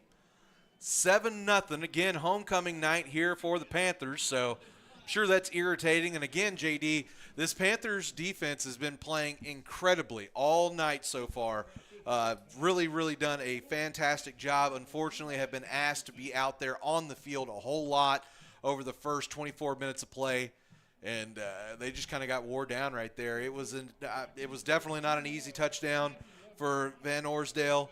But we haven't really seen him breaking off too many 9, 10-yard runs. That was one of the few, and, of course, that's the one that hurts. Yeah, but if you're Mabank, your defense is out there playing fantastic. But when they have had to stay, like you said, be on the field as much as they've had, when your offense only has one play that went for positive yardage for only 2 yards, everything else has been negative. It's asking a lot of your defense, putting them in these horrible situations, and they're getting tired. Well, JD, what I was starting to say earlier as we watch Canton kick off, but I do just want to say to everybody that's out there, thank you very much, as Panthers going to fair catch and get the ball a little bit up past the 30. So for anybody that's out there watching us right now, I just wanted to again say thank you, JD. I'm looking over. We currently have almost 50 people watching us live right now. I don't know that we've had 50 people watch us all season so far. So at least with our other system, we could never tell how many people were watching us. So now we have an idea that there's 50 of you out there right now. Of course, it's a home game, so most people that would probably be watching this are sitting in the stands right now. So for those near, far, in Henderson County, away, across Texas, across the nation, we do appreciate you being here for the first Cedar Creek Media Mabank Athletics football YouTube broadcast. All right, looks like we've got Penland back into the ball game. He's going to come out throwing, trying to get to Gibbs. That one going to be just a little bit short. Gibbs couldn't get over to it. So we'll bring up 2nd down and 10, but good to see that Penland back into the ball game. Did have a chance a couple of weeks ago to sit down with Mr. Caden. Was a very respectful young man. You could tell he knew what he was talking about when he was talking about the game, and didn't have an ego or anything like. Sometimes you see things here and there from kids that just kind of seems like they've got a bit of an ego. There is nothing there, at least nothing that I saw from Mr. Penland. Just wants this team to win. Now he's going to set up, fire deep. That is in a dangerous spot. Threw that one well outside of his intended target. Receiver was running right up the numbers, and ball ends up sailing out of bounds. Looking for Gibbs on that one again. We'll bring up 3rd and long here, JD. Yeah, Penland has thrown the ball 4 times in this game, has yet to pick up a completion. The only passing completion that there was from Linder when he had came into the game for a little bit, but actually that wasn't a completion because there was a defensive offsides, so that got erased. So they have yet to complete a pass through the air. And Mabank looks like they're going to be okay with trying to move this thing on into halftime. They just run the ball up the middle there with Wheeler. Sorry, Ranford. It's still always in my ear. It just seems like that should be his last name, but it's Ranford. So no gain, no loss. We'll bring up. Okay, so chain gang just a little slow on it. I do now see the football play. So it's a gain of right around 3 yards for the Panthers. So it will be 4th and 7 when we come back. Canton going to do a little strategy here, play a little chess with the Panthers. They will call a timeout on 3rd down, before 4th down. So that is going to save, if the punt lasts, we'll call it 3-4 seconds. So we'll call it a minute 14, minute 15. Canton's going to have to work with this here before the half. Again, haven't seen a whole lot from either of the quarterbacks in the throwing department, but Reed Van Orsdale has got a couple of completions. We did see a somewhat longer completion there on their last drive. Receiver just stepped out of bounds. So definitely in the realm of possibility that they could be trying to try and get it down the field, fire away. And how many times do you see this, unless it's Terry Bussey at Timpson from years past? Quarterback Reed Van Orsdale going to be going back to receive this punt here, JD. Interesting. All right, Cam Wilkinson gets everybody set. Snap is back to Neighbors. This is a good boot here from Neighbors. Muffed. Van Orsdale can't get on it. And it looks like a man in green is going to come up with the football, and he does. That is number 88, Carson Pickens, comes out of the pile with a pigskin. That is going to give Mabank back possession here. Set him up with 1st and 10 from the Canton 40. And if I'm not mistaken, I think that is going to be the best field position, regardless of if it's offense or just starting, that Mabank's going to have all day. Yeah, other than start of the game when they had picked up that fumble here on this other side. But Linder's out there again. So Penland sitting with his helmet. Is that the member who touched the ball from the return team was legally blocked into the receiver, making that a muff by rule, recovered by Mabank, 1st and 10. Well, Rick, you're the former referee. Does that all make sense to you? Yep. All right, sounds good. So they say the Panthers. Any person on that receiving team, if he touches any person on that receiving team, no matter what, as long as there's no penalty on that, then as long as it's recovered by the kicking team, it's a muff punt. So if he can touch anybody, sir, on the receiving team, it's a live ball. All right, so that is one of the better plays we've seen from Mabank tonight. Pick up 5 yards. Now Linder going to roll out to the right, cut back to the left, and he's just going to try and do it himself. Only going to be able to pick up a couple of yards, but now there is going to be some laundry on the field. We got some hooting and hollering between between one Eagle, and it looks like maybe the whole Panther team he's trying to talk to. just an unhappy individual out there. I do believe so. Let's see if there was any provocation here. Doesn't look like it. Looks like the official is getting ready to mark it in Canton's direction, towards their end zone, I should say. But a little bit of a zebra meeting going on here.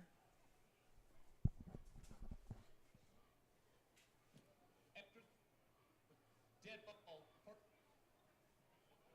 Offense, number 64. That 15-yard penalty being forced in the dead ball spot. By rule, this would be 10-second runoff. In lieu of that 10-second runoff, Mabank takes their first charge, timeout of the half. 1 minute and late. Well, ends up going against the Panthers. So usually the one that's the more demonstrative and vocal and throwing hands usually ends up with the penalty. That's why I assumed it was on Canton there.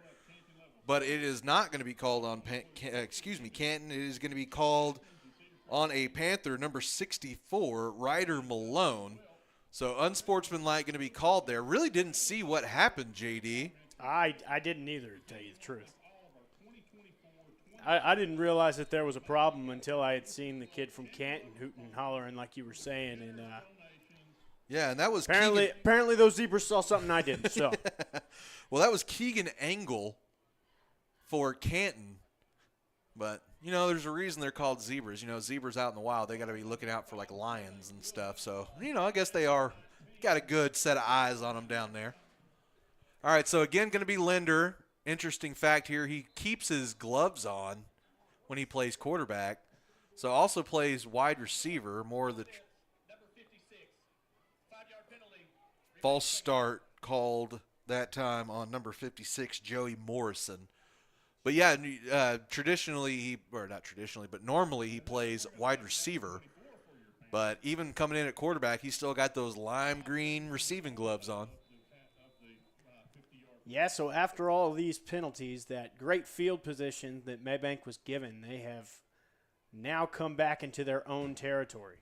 Now Linder going to wind up and throw here. And finds he's got a man. Spot. That's Romero. That's the kicker.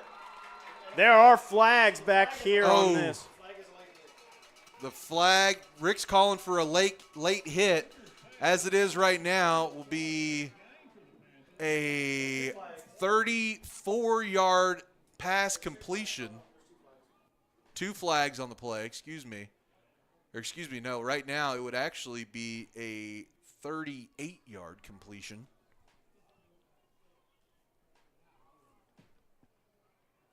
And they're walking back. Oh, they're going to be offsetting.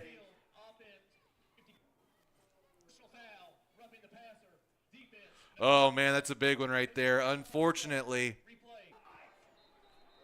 And another flag is going to come out here.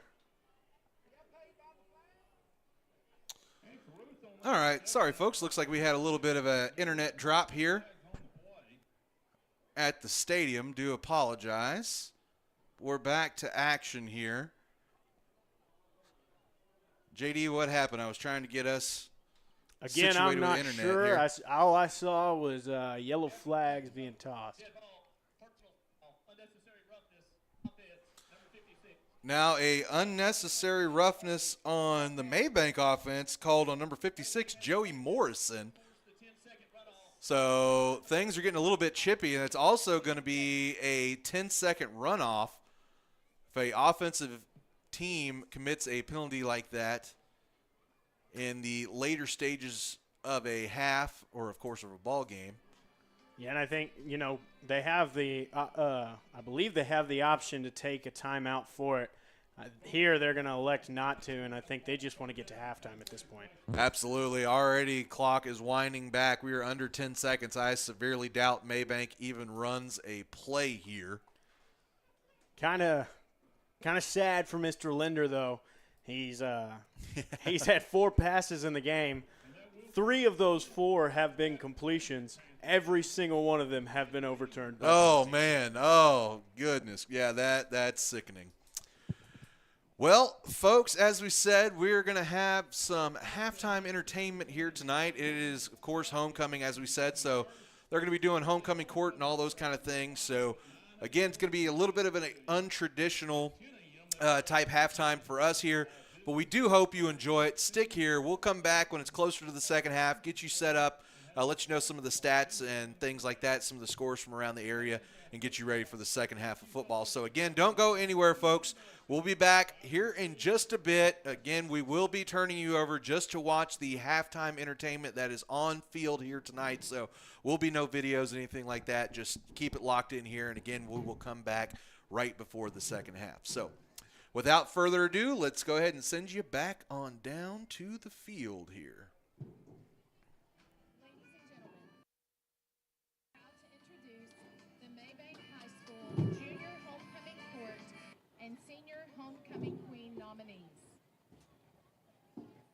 Tonight, one of these young women will be named as the 2024 Homecoming Queen. Tonight's program begins with the presentation of junior members of the Homecoming Court, followed by the senior Homecoming Queen nominees. Members of the junior court are Hayden Marie Bell. Hayden Bell is the niece of Brandy Gage. Hayden is a member of the varsity choir, which has earned a superior rating in both concert and sight reading at UIL the last 2 years and achieved their 14th straight year of sweepstakes. She is also a member of Panther Edition and the theater program at MHS and was a recipient of the UIL Tech Award for Theater. After high school, Hayden plans to attend Texas A&M Commerce and major in fine arts. She is escorted this evening by her grandmother and aunt, Miss Hayden Bell. Cameron Bree Dunn.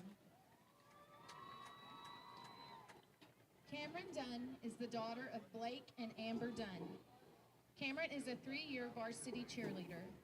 She is a member of the 2023 UIL Spirit State Champion team.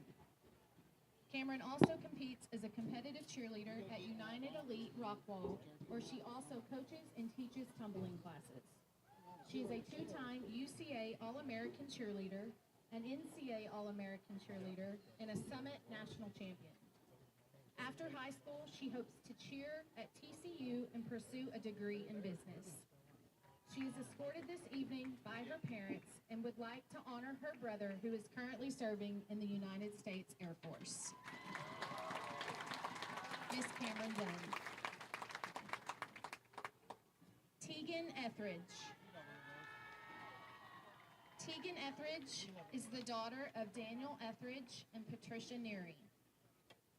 Tegan is an active member in the Beta Club and is a member of the varsity choir. She is also a member of the cross-country team, a member of the track team, and serves as a student athletic trainer.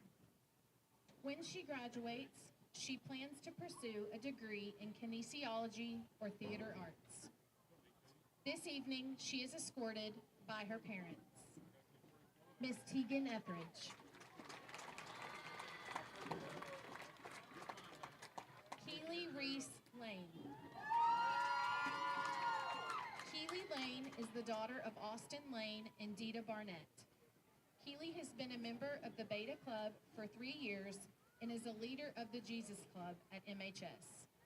She is also a member of DECA, Interact, and Student Council.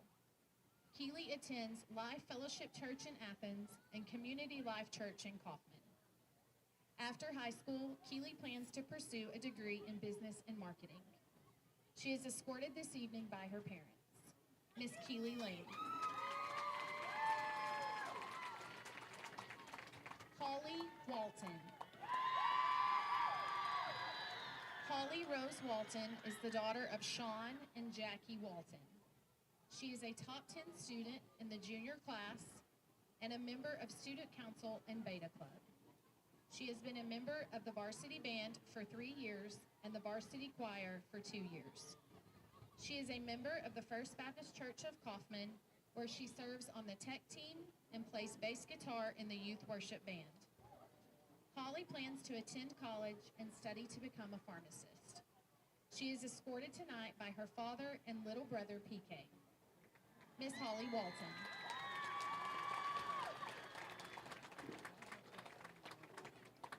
And nominees for Homecoming Queen, Presley Ryan Duncan. Presley Duncan is the daughter of Bradley Duncan and Crystal Richardson.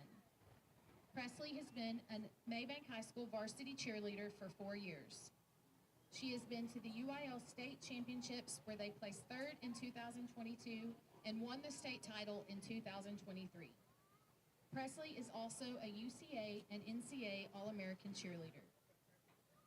She attends Life Fellowship Church in Athens. Presley plans to attend Tyler Junior College to become a dental hygienist. Miss Presley Duncan.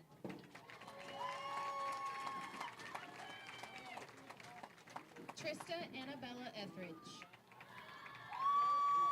Trista Etheridge is the daughter of Daniel Etheridge and Patricia Neary. Trista is a 4-year varsity letterman in cross country and track.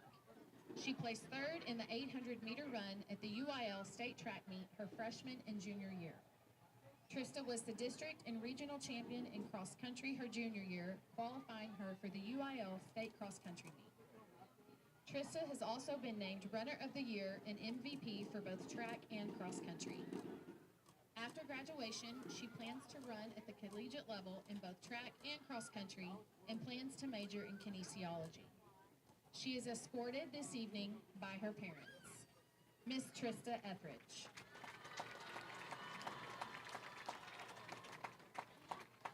Kai Lynn Hudson. Kai Hudson is the daughter of Zach and Carrie Hudson. She is a 4-year varsity letter in volleyball, softball, and track. She was named the 2022 Softball Newcomer of the Year, 2023 Pitcher of the Year, and was first team All-District in softball. In volleyball, she was named second team All-District in 2022 and first team All-District in 2023, and has been a volleyball team captain for 2 years. In track, she was a member of the 2024 4x200 school record team, as well as a member of the regional qualifier team. She is a member of the National Honor Society and is in the top 10% of the senior class. She is also a member of the Mabank FFA. She is a member of Fellowship of Christian Athletes and attends Sea Life Church in Kaufman. She is committed to play softball at Stephen F. Austin State University in the fall of 2025 and plans to major in accounting in the hopes of working in finance. She is escorted this evening by her father. Miss Kai Hudson. Chloe Michelle Ingram. Chloe Ingram is the daughter of Jeff and Angela Ingram. Chloe is a 4-year varsity cheerleader. She was a member of the third place UIL State Spirit Competition team her freshman year and the 2023 state champion team. She is a UCA All-American cheerleader and pennant forward recipient and was named the Freshman Newcomer of the Year in 2022 and in 2023 received the Game Day Girl Award. She is a 2-year varsity letterman in basketball, track, and golf and was named Academic All-District and All-District Honorable Mention in basketball. Chloe is a member of the Fellowship of Christian Athletes, Student Council, and the National Beta Club. She plans to attend Lone Star College and wants to be a cardiovascular sonographer. She is escorted this evening by her parents. Miss Chloe Ingram. JC Lynn Jones is the daughter of Aaron and Crystal Jones and big sister to Jaylee. JC is a 3-year varsity cheerleader, was a member of the third place state spirit competition team her freshman year, and a member of the 2023 state champion team. She is a 3-year varsity letterman in basketball, playing shooting guard for the Lady Panthers, and was voted defensive MVP in 2023 and 2024. JC completed the CNA program at MHS her junior year and is a state certified nursing assistant. After graduation, JC plans to attend college and pursue a degree in the medical field. She is escorted this evening by her parents. Miss JC Jones. Earlier this week, the student body of Mabank High School elected the 2024 Homecoming King. Dalen Gibbs was crowned today at the Homecoming Pep Rally. Congratulations, Dalen. Presenting the Homecoming Queen crown and bouquet are former Homecoming Queen, Miss Molly McDowell, and Mabank ISD Superintendent, Dr. Russell Marshall. Assisting in the presentation is Mabank High School Principal, Mr. Michael Rowland. We would like to thank Dr. Marshall and Mr. Rowland for their continued support of the students and staff of Mabank High School. The flowers for tonight's event were donated by Mabank Floral, and the homecoming court photos were taken by Double K Photography. Thank you both so much. And your 2024 Mabank High School Homecoming Queen is Miss Trista Etheridge.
Your Pantherettes are led onto the field by 3rd Lieutenant Sophomore Amelia Williams,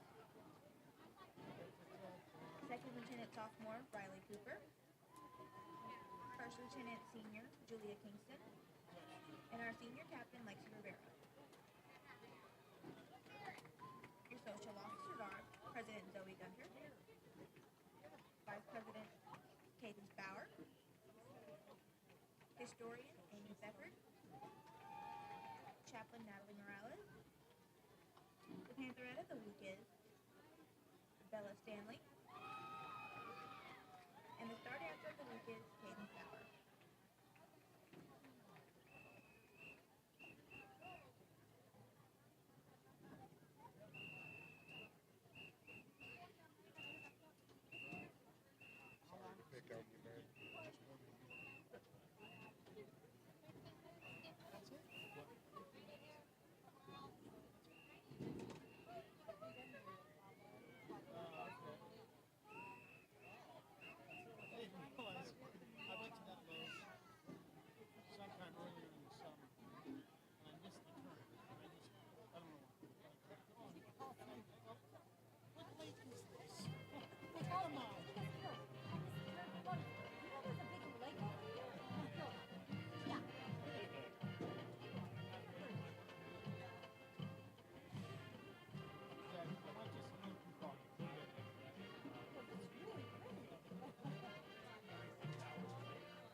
Good evening and happy homecoming, Panther fans!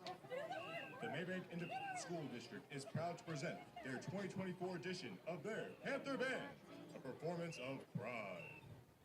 The Panther Band is under the field direction of drum majors Charisma Taylor and Elizabeth Belford.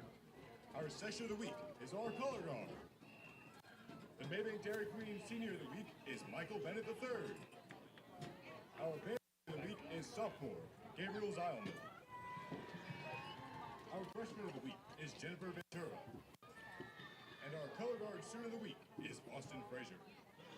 Tonight, our band will perform the pre-show and 3 movements of our UIL competition show, Breaking Darkness, featuring soloists Olivia Bennett, Emily Santoro, Casey Hudson, Kalita Brown, Maya Sanchez, and Austin Frazier and Katie Goldman. Let's give them a big hand. And now, for your homecoming halftime entertainment, please give a Mabank welcome to your Panther Band!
The Panther Band is under the direction of Joel Weisberg, Brooks Parkinson, Whitney Rutledge, Hannah Pena, Joel Ramirez, JT Foote, and Paige Sampson. We would like to give a special thanks to our Sean Walton and the band boosters, Dr. Marshall and our incredibly supportive administrators, and all our Panther Band fans.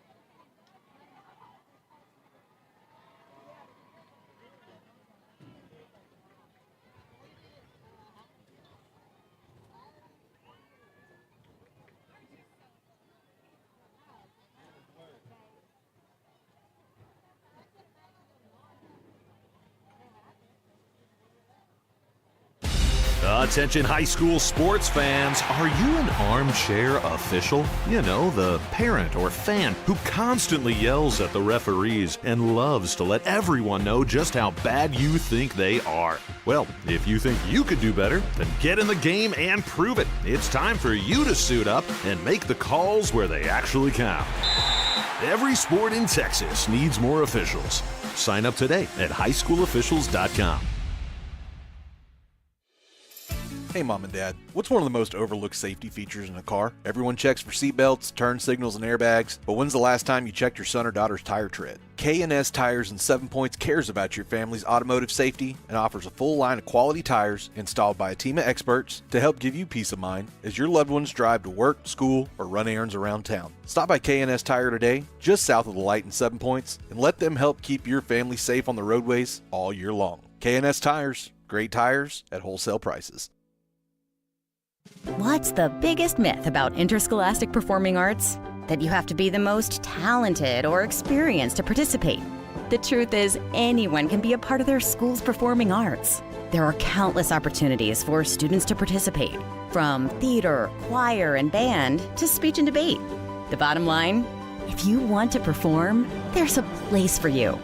This message presented by the NFHS and the UIL.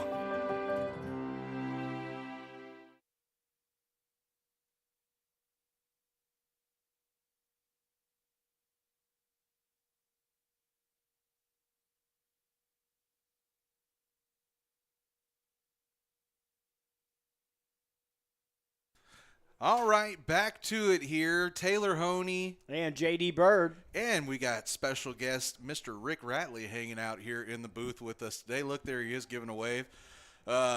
Just told that we're our voicing and the audio a little bit off kilter. So I'm Mr. David Scott Stanley. I do appreciate you pointing that out to me. It's kind of things like that really do appreciate. Just know that I am working on it. I am still somewhat of a novice at this, but we are going to get this thing figured out. Again, it looks the numbers are healthy. We've got quite a few folks hanging out and watching us today, so we do really appreciate y'all being here with us and hanging out and being here for homecoming. So. JD, unfortunately, the news over from your desk hasn't exactly sounded great from what I have heard. So can you tell us a little bit about what was going on there in the first half statistically? Yeah, so pretty much when we're talking about the offenses of this team, there's only been one team that's really ran any kind of offense. Canton has 162 total yards on the game, 138 of those coming on the ground. Van Orsdale and Wilson getting it done when it comes to those two man in the backfield, running it pretty much right up the middle all game long is how they've been doing it. On the other side of things, Mabank is looking a little worse from where probably the worst that we've seen their offense look all year long. They have a total of -2 yards on the game so far. Ranford has only ran 3 times. He's got -2 yards on the game. Pinland with the only not the only positive rush. Let me rephrase myself. QB scramble he took for 2 yards. Linder also coming in the game, backup quarterback. He lost 4 on the first time that he ran, was able to make it back up, ran for 5. So he's got 1 total yard. And then they caught Foot in the backfield as well for -3. Pinland so far on the night is 0 for 4 in passing. Linder is 0 for 1. There has been 3 times that he was able to complete passes. One of them was a pretty good one. All of them were taken away by penalties. So right now, if you're Mabank, you've got to figure out a way to get your offense working. And there at the end of that first half, we saw a lot of penalties come out on the Mabank offense. So you got to figure out a way to get your offense running and also do it in a clean way where you're not going to be getting caught with all of those ugly penalties. Yes, sir. That is about what it is. So I know this is untraditional. I do apologize, folks, but Mr. David Stanley, I tried to fix it. I'm thinking I may have possibly fixed it when me and you had a little chat going on here on Facebook. If you could let me know if that fixed it, I would appreciate it. And he said he's happy to be able to finally watch the game since he moved away. You know what, David? We're happy to have you here, proud to have you here. We're going to have to come up with some kind of name. You know, every group seems to come up with a name for their watchers or listeners. You know what I mean? Everybody's got a group name, so we're going to have to come up with some kind of group name for you guys. So, all right, well, now that all the shenanigans are out of the way, first play there by Mabank is a couple of yard pickup. We'll call it 3. So 2nd and 7 here. Pinland back at the quarterback position. Going to take, hand off, and that is going to be wrapped up immediately behind the line even. That is Mr. Wheeler Ranford. Had absolutely nowhere to go. Canton Eagles blowing up the middle of the line there. Nowhere. I mean, absolutely nowhere for him to get away. That has definitely been a struggle in this game so far. That offensive line for Mabank just has not been able to get any kind of a push on those Canton defenders, and they are pretty much living in the backfield. From what I'm seeing, I don't know if this thing's on. Does it stay on? Can you I hear think me? it is, yeah. Okay, so what I'm seeing is they're going straight forward with everything like that right there. They're being intimidated. They're very sensitive, or whatever you want to call it. For what I'm seeing right now, they're not actually attacking. The offensive line is not attacking. They're catching. They're catching like Cowboys did last Sunday. They're not attacking the play themselves and creating that hole. They're letting the defense attack them too quickly. You can't be that way. If you're smaller than what your other defense, you need to attack them. You need to get meaner. You need to run some traps, some different things, some different schemes, run a different way. The quarterback needs to pull a ball and go around a different route, and the coaches need to be seeing that. But that's just my opinion. Okay, no. Uh-oh, bad snap here though, Rick. And Rev Neighbors gonna have to just jump.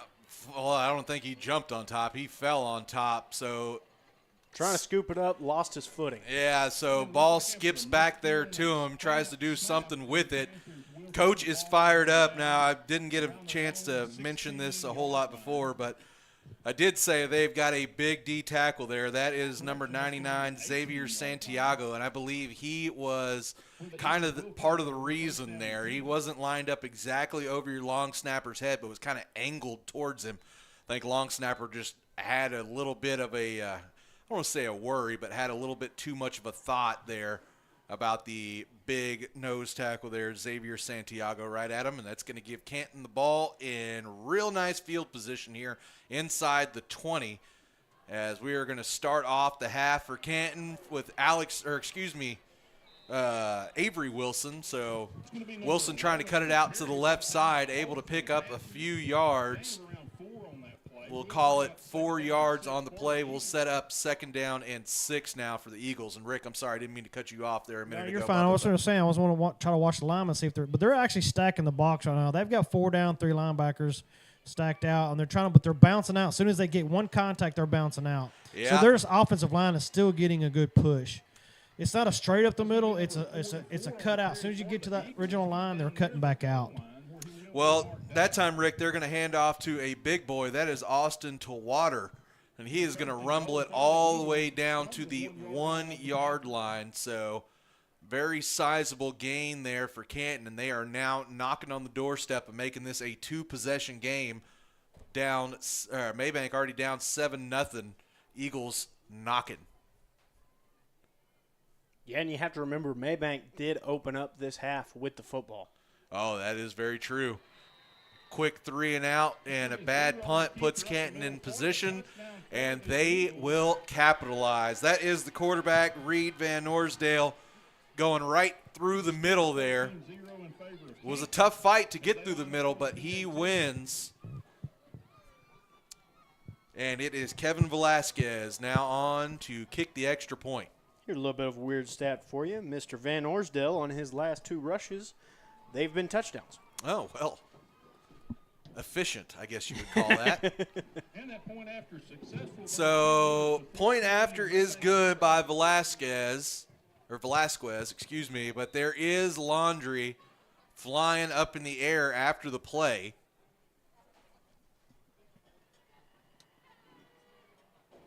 Some discussion going on. Looks like it's going to be. The extra point is good.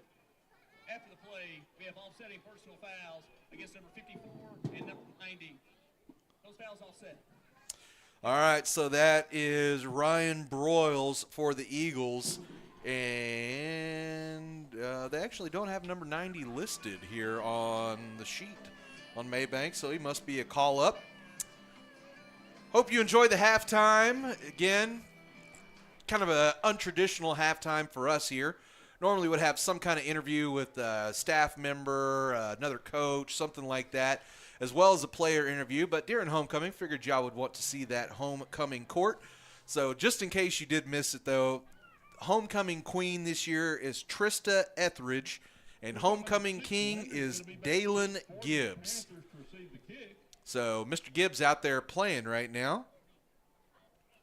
80 set to kick off for the Eagles. Let's see who we got back to return. That is going to be Linder, set back deep to return. Going to be flanked by a man to his right and left. I believe that is Gibbs there that we were just talking about on the right. Can't quite see who this is on the left. Got the shoulder turned into us. Going to be a high pooch kick. Going to be swallowed up there. I believe that is Wilkinson. And that might even be Romero. Can't tell if it's a 5 or an 8 from here. Number 5, all right, so that is Romero. So interesting. Your kicker doing a good job of stepping up. No, it is number 8. That is 8, so it is Wilkinson. Okay. I was going to say, you don't see many kickers receiving kicks, but, hey, he did a good job if it was him. Maybe a different person, but the job was done equally satisfactory there for Mr. Wilkinson.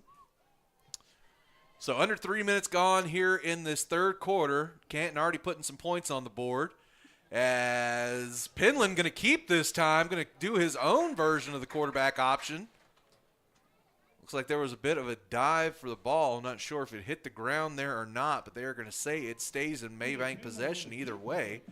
So Caden Penland with a gain of about 8 yards will bring up 2nd down and 2. And that's one of the few times we've seen Mabank get the down and distance in a favorable situation. Well, if you noticed, they faked the handoff that time. They pulled it and ran. So that's what I was thinking they were trying to set up earlier, what they were trying to do.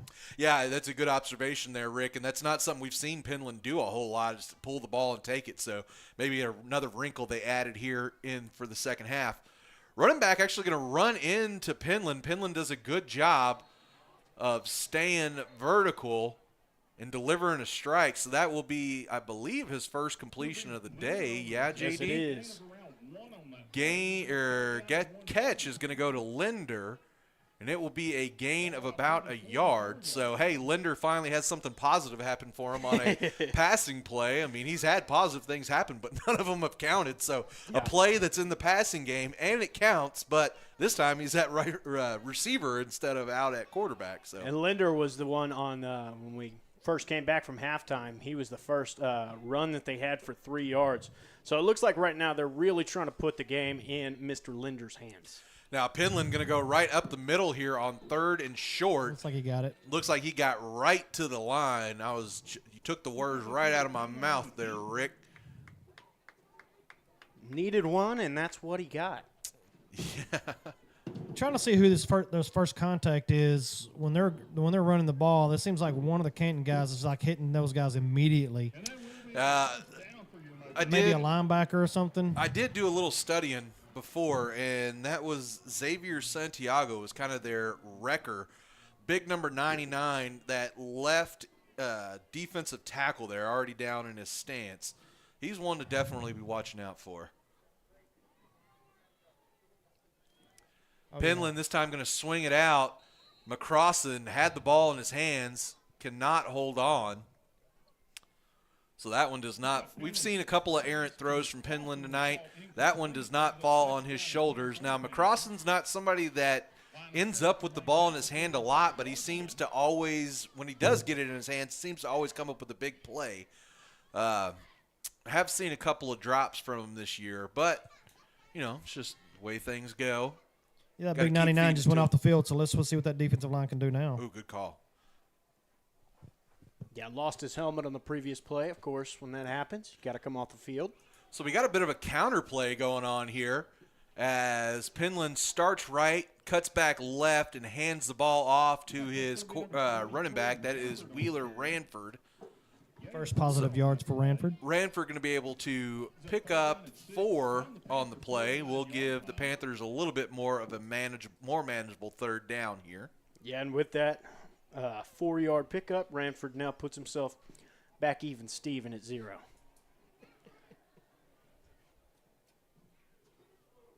There was a little bit of trickeration right there. Linder's going to throw it looking downfield. Ooh, lucky, almost picked off there. So a lot of things happening there on that very short amount of time. Penland gets it over to Linder. Linder, with the reverse pass, throws downfield, almost intercepted, but dropped by the Eagles. So a whole lot of eye moving going around, but ends up going as a no-yard gain, and we will have Mr. Rev Neighbors back out to punt. Pray for a good snap this time. Yes, sir. Yeah, that last one skipped back to Neighbors and put Canton in perfect field position. Much better snap this time. Good kickoff by Neighbors, trailing away from the Canton returner, and he is going to be nailed out of bounds. That, again, is the quarterback there, Reed Van Orsdale, back to return the punt for Canton. Again, in case you're just now joining us, this year, Reed Van Orsdale had to step into the quarterback role. He has been a running back.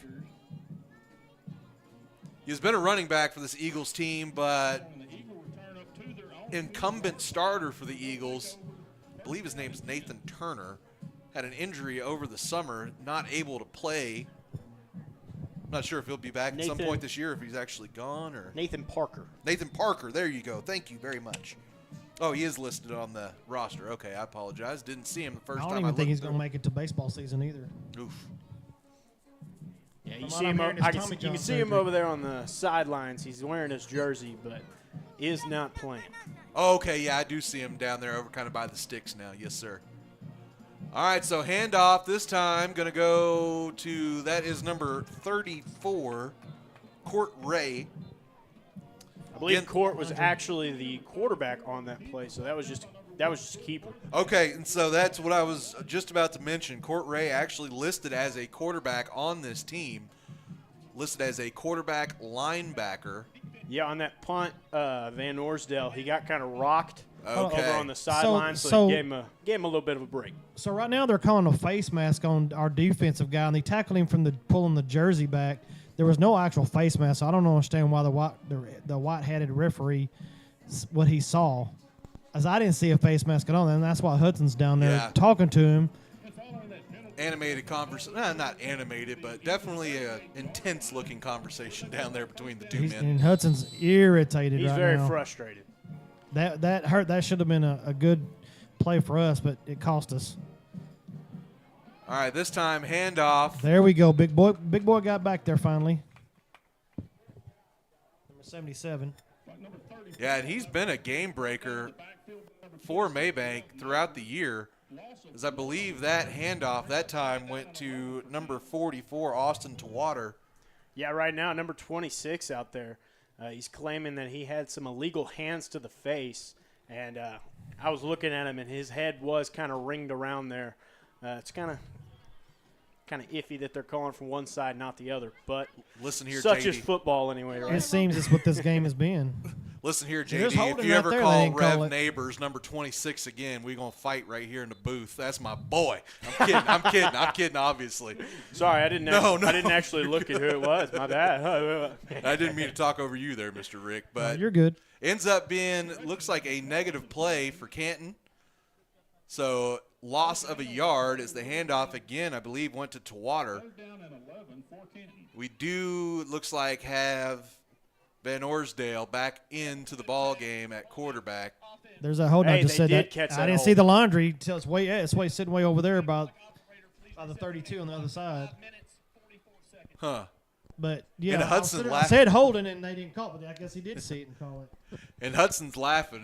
I think he's laughing, saying, "Okay, so is this a makeup or what?" It don't matter. I mean, if I was him, I would have declined. I think they declined the penalty because they got loss of yardage on that one. Yes, sir. So going to bring up 3rd and 11 here. I probably would have backed them up, see if they can get better yardage for us. All right, little screen flip out here. And there is a whole lot of space. And, oh! Got rocked on that one. Clock is clean. So that is number 44, Austin Tawater, collecting. For us. Yeah. So collecting the screen pass there. Gets a first down, but has to have something to remember it by, as he is tattooed there by Blaine Foote. As Rick said, number 10 did not see that. Tawater did not see that coming. And that was old school blind side, get you all hyped up kind of hit right there. Maybe what the Panthers need to get this defense back in sync here. Snap going to go back. This time handoff to a completely different back. Crawling up through the middle for a gain of 8 yards. That is number 22, Javante McGee. But you see why they should have took the holding penalty? Yes, sir. They would have backed him up further and made him go and try to get more yardage. Yeah, that's a 10-yard penalty, so it definitely might be second-guessing the decision now. Yeah, it would have been 2nd and 21 instead of 3rd and 11. So snap back, again, going to be a handoff. And all kinds of space. Yeah, that is number 22, McGee again, making it all the way from the 39 to about the 20-yard line. So a 19-yard gain there for, I guess that would be your 3rd, 4th string running back. Something like that. Fresh legs, the way you look at it. Yes, sir, and he's a big boy, too. Like, he's not a lineman, but he is the 6th guy to touch and hold the rock for this Canton team. So, well, quarterback going to keep this time, has some space out to the left, gets close to the goal line, but goes out there. So that is one of the better runs we've seen for Van Orsdale tonight. And that really was all about feel, not so much. I mean, don't get me wrong, he is a fast kid, but that one really seemed – he found the hole. He saw where the hole was going to eventually move to, got to a spot, cut it up, did exactly what they would ask you to do on a quarterback run. So Van Orsdale now with 16 carries for 81 yards and 2 touchdowns on the game so far. It's pretty efficient right there. Let's see, give me sorry, I am not smart enough to not do it without a calculator, so give me those numbers one more time. 16 carries for 81 yards, 2 touchdowns. So 5 yards a carry. I mean, don't get me wrong. Doesn't sound that crazy, but if you're picking up 5 yards a carry every time, I mean, you'll never be stopped. That's enough to win a ball game. Yeah, you'll never be stopped. I mean, think about it, 10 yards to pick up a first down. You only need 2 downs if you're getting up 5 at a time, so you will literally never be stopped. You will be the best football team that ever lived. So.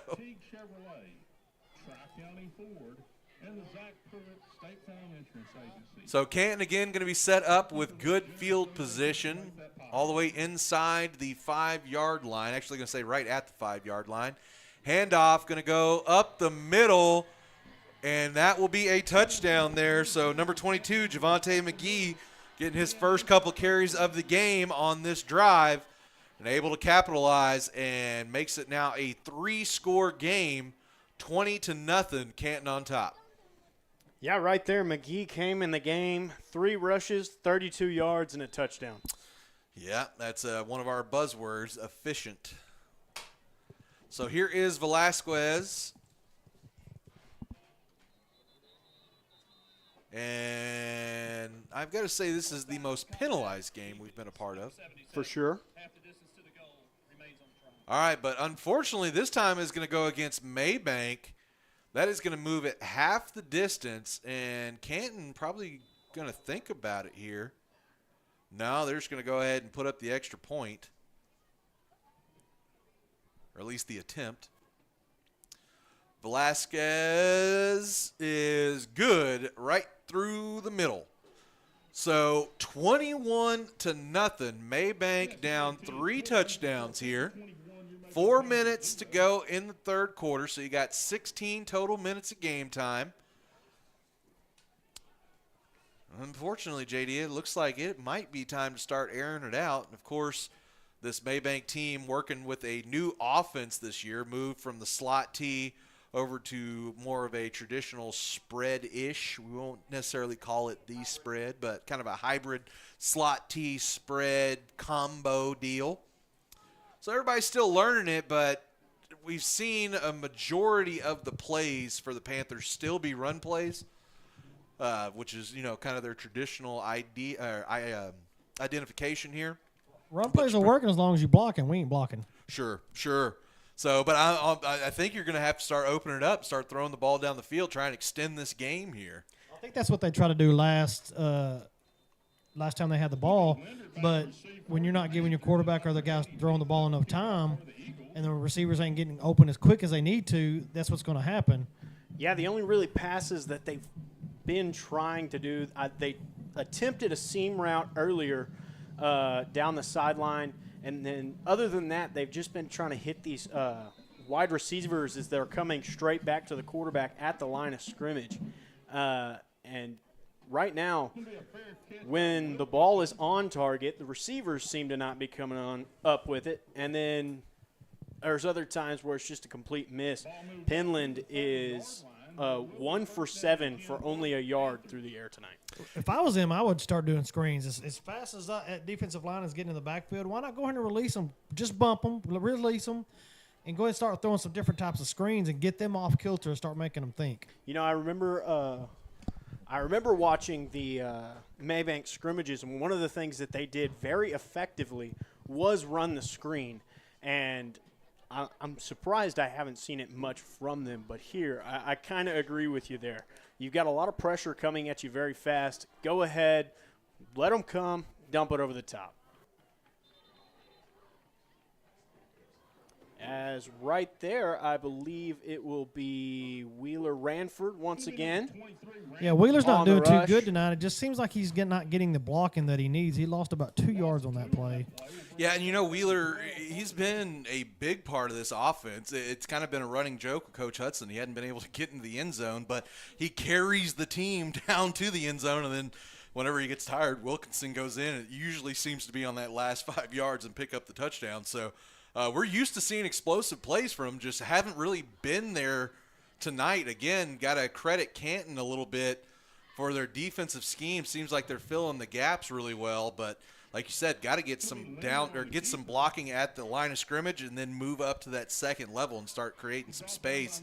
As a handoff is gonna, as y'all saw just a second ago. Well, 99's going out. 99 just made that play right there. There was a handoff, and he actually pulled it. But 99 has been the beast on the defensive line for Canton tonight, and they just pulled him to give him a quick little break. But they need to take advantage of this right now and get a good 12 yards with it being third down. Yeah, it's one thing that's kind of been lacking is just any kind of push from this offensive line. I was a center, and one of the things that I had to do when I was playing against bigger guys is I'd put my head down, put my shoulder on the hip, and just drive them down the field. Leonard just went back for a pass and got it deflected at the line. So no, that's the thing. It looked like it was, but it wasn't. And I'm going to have to take it back to something we talked about a little while back. I believe it's the gloves, and he immediately takes the glove off of his hand. So it's what it looked like to me. It looked like that ball stuck in his hand there, just couldn't quite get it out like he wanted to. And, yeah, he definitely came off, and he took that right-hand glove right off. I didn't mean to interrupt on you, Rick, there. Three people are trying to talk and see what's going on. trying to explain everything. Everybody sees something a little bit different. That's what's good about this. But it just seems like to me the offensive line, they're just getting manhandled. Very much so. Like you talked about earlier, they're sitting there and they're waiting for the defensive line to come into them. And when you're trying to do that and run around it, it's near impossible to find a hole. I want to try to start seeing if they can double team that 99, because right now I've been seeing him as a bulldozer and just bulling back. And we're running right into him. Maybe they need to run away from him. Yeah. Well, we've seen Mabank try to mix it up a lot, but it seems that, like, you know, designed run plays, as someone who lived on the offensive line, you know, when you're doing a run play, it's designed that if there's a man right there, he's getting double teamed to that backer. And so the person on the backside of where the ball was coming from, he is going to come and take over that. Well, 99 has just done a great job of taking the first person who tries to make contact with him and shoving him 5 yards into the backfield. You know, it's crazy. I played offensive line. I was a center. I was a guard. I played D-line. I played linebacker. I played running back. And I was basically 5'8", 5'9", 180 pounds all through high school. Except for my freshman year, I was 160. And I faced guys big like that, but you have to figure out leverage. You have to get when you're shorter, and you're not as big as weight as those. You got to get stronger. Mm-hmm. And I would get stronger because I wanted to play, so I got stronger and I played. And I started as a sophomore, and you have. I mean, no matter what, if you're 2A, 1A, 3A, 4A, it don't make a difference. There's guys out there bigger than you. Period. Yes. And you've got to understand the mentality. He's bigger than me. So what? I'm gonna beat him with strength. There's a saying that I remember my coaches always telling me, and it's low man wins. Yes. So here in this situation, you've got to figure out whatever it takes to get your head down, get underneath those pads, and figure out a way to drive him backwards. All right, well, on that play there, it was a reverse over to French, kind of a wide receiver sweep. Gets out to the outside, but then a hold now going to be called against the Eagles. So that is going to back them up 5 yards. No, they declined it. Oh, I'm sorry. I didn't hear that. I didn't see. So 3rd and 12 now. Rick, you notice how I got this big old screen? This big old yeah, that's the one. That is the one thing that we're going to have to figure out. Is I'm going to have to get a better screen. There you go, taller chairs. That's the second 10-yard penalty that Coach Hudson has declined. Well, let's see if this time it helps him. So quarterback sneak. Quarterback going to keep. But look, what and he's got the room. Yeah, he's got space on that side. He sure does. Needed 12. Picks up 9. Also, I don't see linebackers quick enough to get to the outside like they should. The outside linebackers are not getting to the flat, not getting outside that tack on that tight end. Yeah, and right now the formation that you're running, those outside linebackers are the contained people. Yes. And so the fact that you're allowing them to get outside of you, you're already in the wrong, and now you're having to play catch-up. And the corners need to get away from their blocking and get inside too. Okay, that's a penalty on Canton.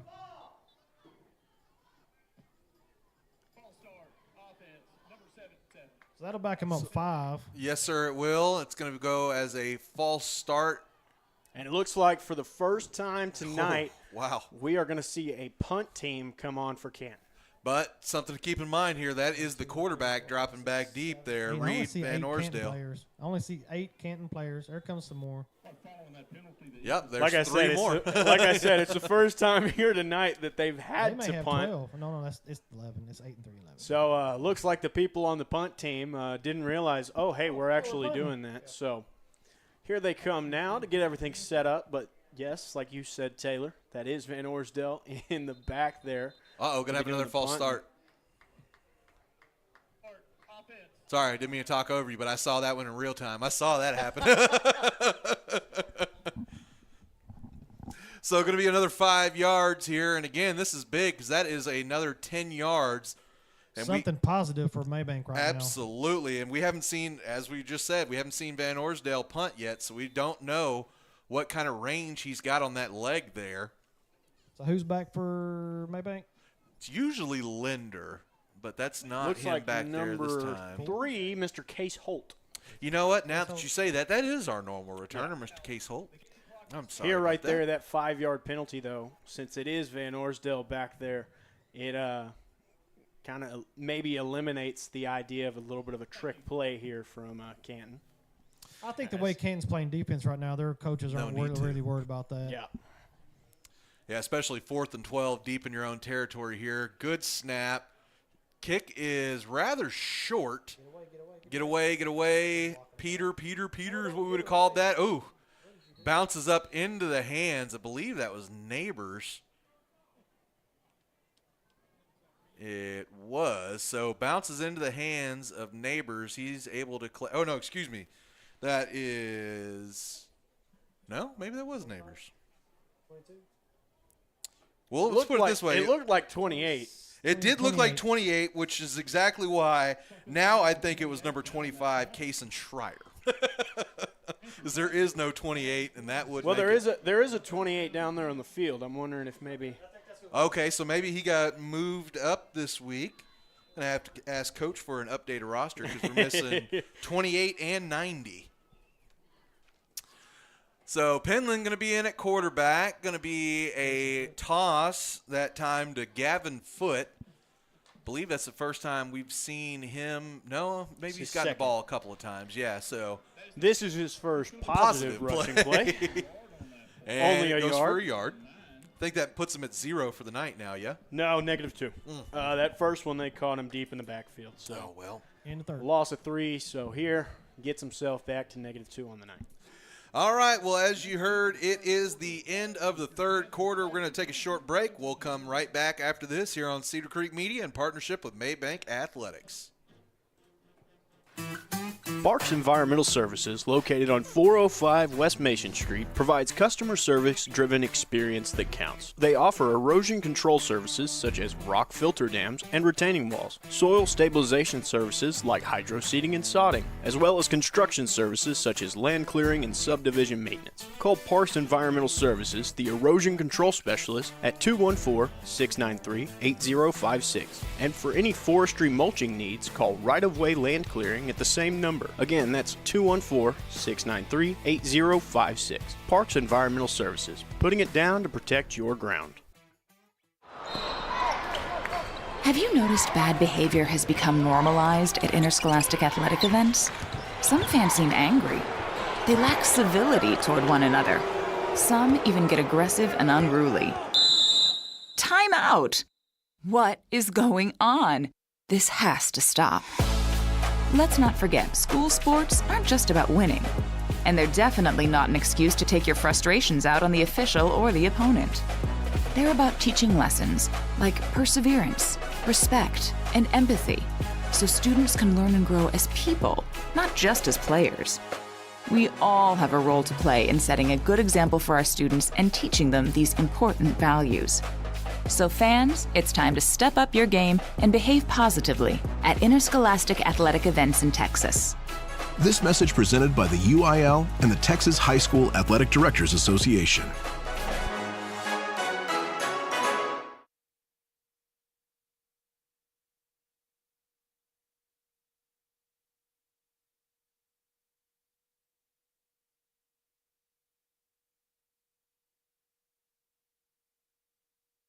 Well, JD, unfortunately, we come back with bad news there.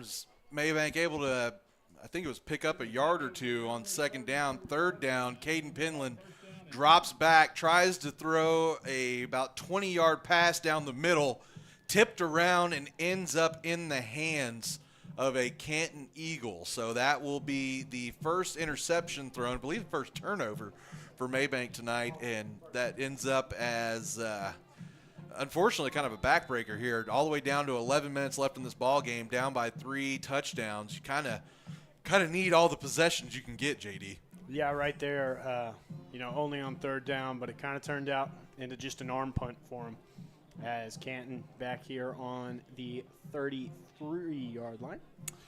I do have that backup quarterback. Oh, no, excuse me. I thought that said number 10. That is number 0. So that is Van Orsdale. They did leave McGee in the game, though. He was the one that got the carry right there. Yeah, and he's going to pick up about 6 yards on the play, bring up now 2nd and 4.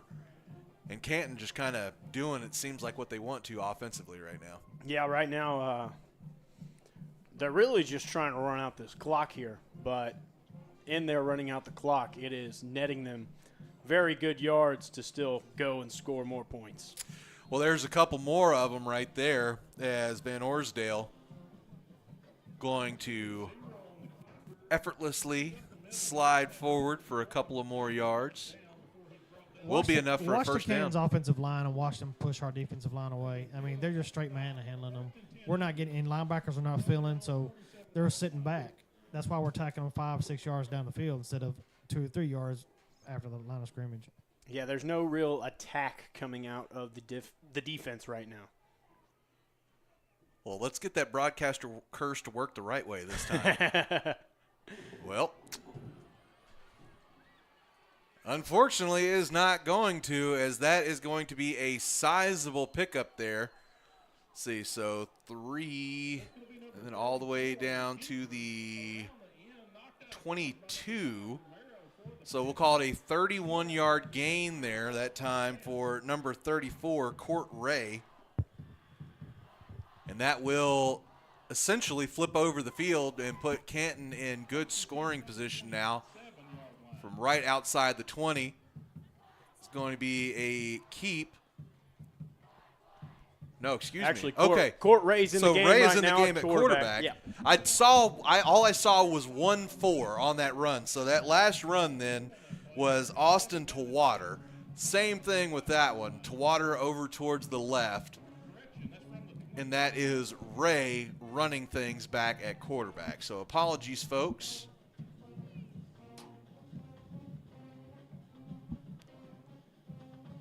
So same combo here with Ray at quarterback, Tawater at running back.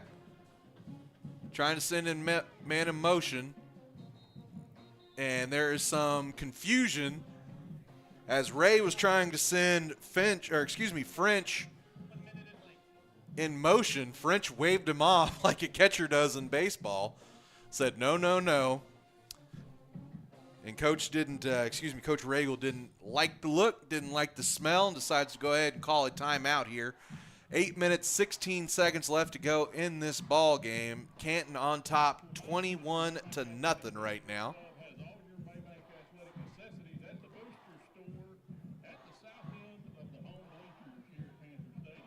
JD, I'm having my brain sometimes does not like to work with me.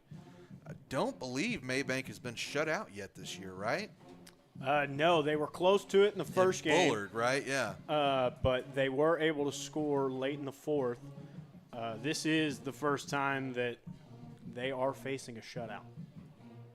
You are correct in saying that. Wasn't that a 7-6 score though, the first game? Yeah. 7-6, yes, sir.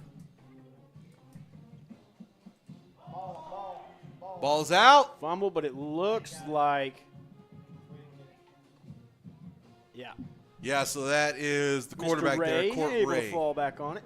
Yes, sir. So he loses it and picks it up. Looks like they're going to take Ray out of the game and put Mr. Van Orsdale back to run things. You know, JD, something I have been neglecting to do so far today Let's take a look at some of the scores from around the area. So why don't you go ahead and call this one real quick? I'm going to find us some scores here, Bubba, if you don't mind. Absolutely. Van Orsdale again back at quarterback. He's going to have a little sprint out pass. Ooh, looking to go to number 13, Josh Wilson right there. Got it in his hands, unable to come away with it.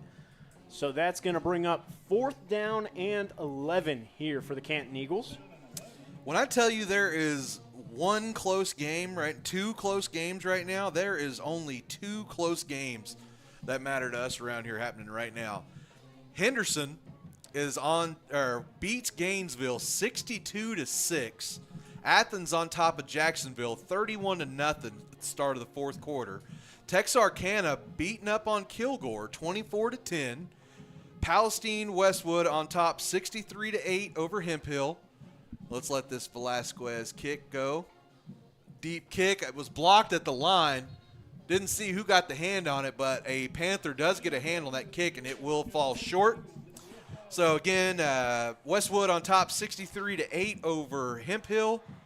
Longview Pine Tree has just put a touchdown on the board. They're drawing closer to Hallsville, 21-20. Marshall on top of the Palestine Wildcats, 56-7 right now. Gilmer and Lindale locked in one of those slugfests, 14-10. Carthage running all over the Tyler Chapel Hill Bulldogs, 38-7. And Grandview on top, Malakoff on top of Grandview, 35-14. So, well, that used to be a game to watch. Oh man, I'm telling you. A few years back. Penland tries to fit one in between a couple of defenders to Gibbs there. Is going to end up falling to the turf, but that was a dangerous throw right there for the senior quarterback. You know, their last 2 possessions they have started doing what you were talking about, trying to air it out a little bit. Last time they were out, it was picked off right there. Another dangerous ball for Penland. A couple of more scores from around the area I did just find here. Kearns knocks off Dawson 35-9. And Avalon goes ahead in 45s Trinidad 60-14.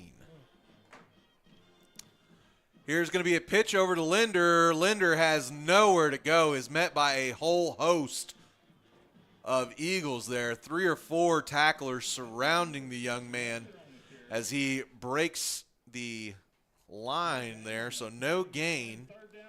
But good job by Linder. Actually, they're backing it up a little bit, so it looks like a loss of 1. So they're going to give him a loss of yards. I was going to say it was a really good job not to lose anything there by Linder, but still a pretty good job to only lose 1 as he was surrounded there, folks. Put it this way, if you're in a dark alley and that many people walk up on you, you know it's a bad day. And they weren't walking, they were running. So 7.5 minutes to go here. Mabank going to have to get the offense going quickly if they want a chance to get back into this ball game. And looks like Coach is going to elect to take a timeout.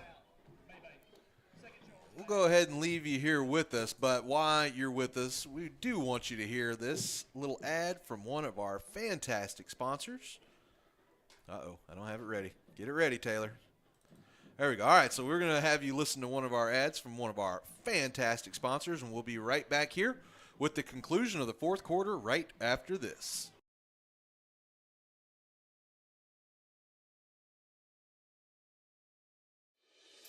Hey, Mom and Dad, what's one of the most overlooked safety features in a car? Everyone checks for seatbelts, turn signals, and airbags, but when's the last time you checked your son or daughter's tire tread? K&S Tires and 7 Points cares about your family's automotive safety and offers a full line of quality tires installed by a team of experts to help give you peace of mind as your loved ones drive to work, school, or run errands around town. Stop by K&S Tire today, just south of the light in 7 Points, and let them help keep your family safe on the roadways all year long. K&S Tires, great tires at wholesale prices.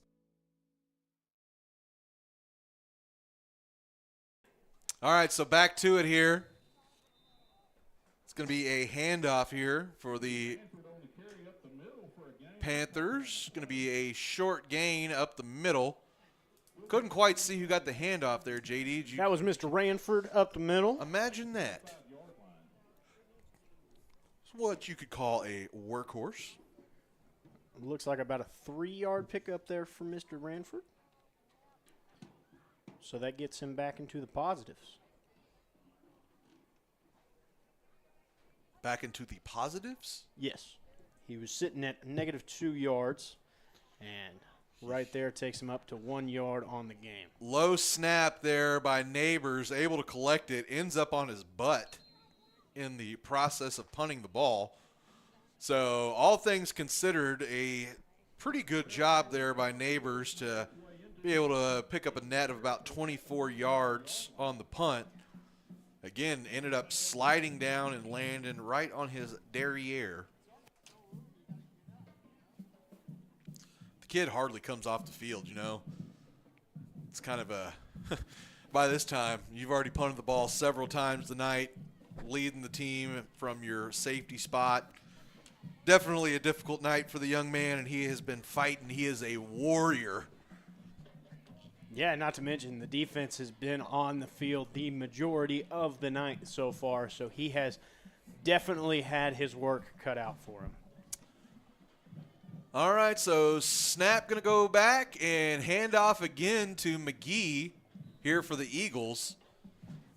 He is going to chug forward, pick up about 8 yards on the play. Bring up now 2nd down and 2. And like we were talking about before, even more relevant now, Canton just looking to keep churning time off the clock here, now down to 6 minutes. Mabank with only 1 timeout in their pocket as well. So only going to be able to stop the ball once here. Again, folks, Texas high school football follows the NCAA guidelines, so no 2-minute warning, no nothing like that. Even though NCAA has added it now, still no 2-minute warning here in high school football. Again, going to be a handoff to McGee, and McGee is met at the line and just keeps chugging, somehow gets out of the pile, and is still going. So it looked like it was going to be a just wash there, no gain. Ends up going from the 42 all the way down to the 16-yard line. So what is that? That's a 26-yard gain there. Up what looked like it was going to be absolutely nothing. Lack of tackling.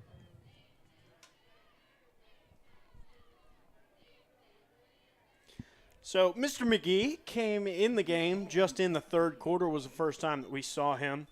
He has ran the ball 6 times now. Yes, 6 times for 72 yards. All right, so it looks like there was time issue on the board. They're getting that all squared away here. So over 10 yards a carry so far from Mr. McGee since he stepped into the game. That's even better than that 5 yards we were talking about there for Van Orsdale. Yep. In case your math ain't mathin' at home, folks. This time going to be a keeper here for the young quarterback. It's Court Ray again. You know, that's kind of it tells you how much Canton has faith in this young man. Freshman up here playing, not starting. So, you know, traditionally, if you're, freshman quarterback's not going to be starting for your varsity team. You would leave him on the freshman team, but they obviously think he's going to be a big part of their future, want to go ahead and get him out here on the varsity field, get exposed to what's going on, and it might be somebody to watch out for here for the next 3-4 years. Again, Van Orsdale is a senior, and that regular quarterback of theirs, Nathan Parker, also a senior. So we'll need a new bus driver next year. Wow. And speaking of him, he's going to split a couple of defenders. Only is going to go it looks like it's actually going to be no gain on the play or a loss. Like now they're going to drop him back 2 yards, but looked like he was going to be wrapped up about 7 to 8 yards back in the backfield. Good job by the young man, Ray. Keep the legs churning, find some space, split a couple of Panther defenders, and make it be instead of oh no. Yeah, Mr. Ray is 40 yards on 5 touches for him. Yeah. So another pretty good ratio there. Snap is back. Again, going to hand off to McGee, and I'm going to say that is his shortest play of the game so far. Only going to go forward for about a yard. Turf monster. Turf monster. That's exactly it, Rick. Like he just tripped. Rev Neighbors accompanied him, escorted him to the ground, we'll say. Laid him softly to the ground. Short gain on that play will bring up 4th down and 10 for the Eagles. 4th and 10 now for the Eagles, and it looks like they're going to go ahead and leave the offense on. Didn't like the field goal attempt or the way it looked the last time, so they elect to leave the offense out there. Watch the screen. Down to 3 minutes. It was close. It was a rollout. Quarterback going to keep. A lot of flags on that play. Yeah, a lot of laundry. It did look like Ray may have stepped in front of the line before he threw as well. Referee already showed it. Okay, so I thought there was a potential for 2 penalties there. And, of course, if the quarterback throws past the line, it is a penalty and loss of down. So that's the only reason I was a little concerned there is maybe you get a free couple of yards there if Ray throws the ball across the line and it turns over to you. Unfortunately, it's just going to be the regular hold. Actually, now, if you've got 1 foot behind the line, you're still considered behind the line. Okay. It ain't got to be a full body anymore. Okay.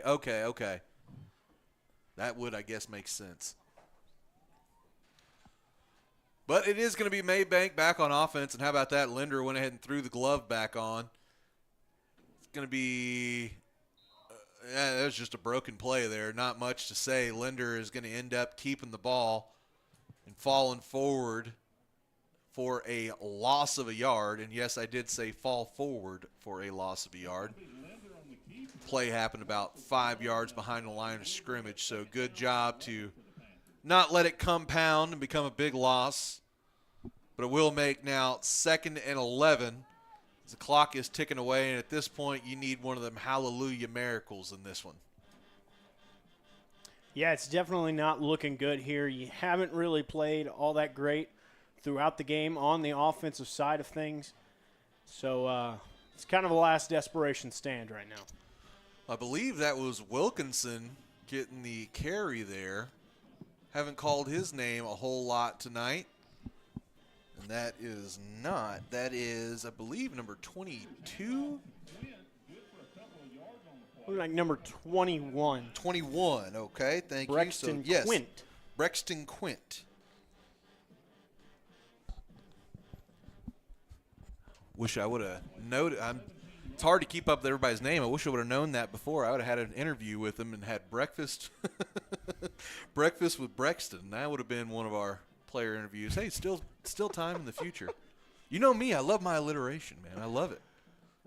Pretty sure it's why I got into media and entertainment, just because I like making things sound okay. Linder dropping back, looking for somewhere to go. Now going to keep. Okay, good decision here. Going to get up past the first down line. So needed 9, was able to pick up 10 on the play. Will be a Panther first down, and a good job going out as well. So stops the clock.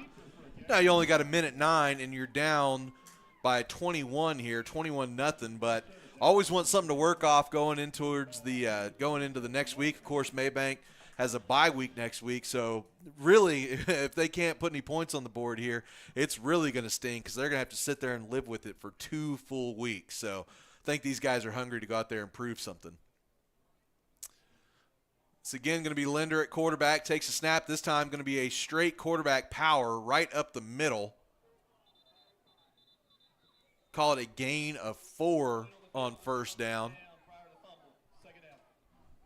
So ball ends up on the turf, but they rule the man down. So Linder was down before it popped out. On that play right there, that was the first kind of push that we have seen from this offense all game, of course. Well, I guarantee his third stringers out there for the it's I was looking for the big guy, 99, and he is nowhere to be found out there on the field. He hasn't played maybe 2 or 3 minutes in the fourth quarter. Yeah, it looks like taking his place there is number 51, Caden Haverley.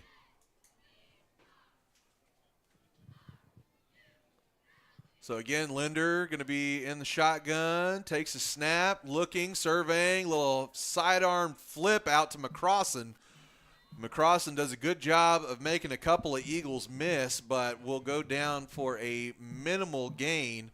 And I do believe that is the way that this one is going to crumble as 3, 2, 1.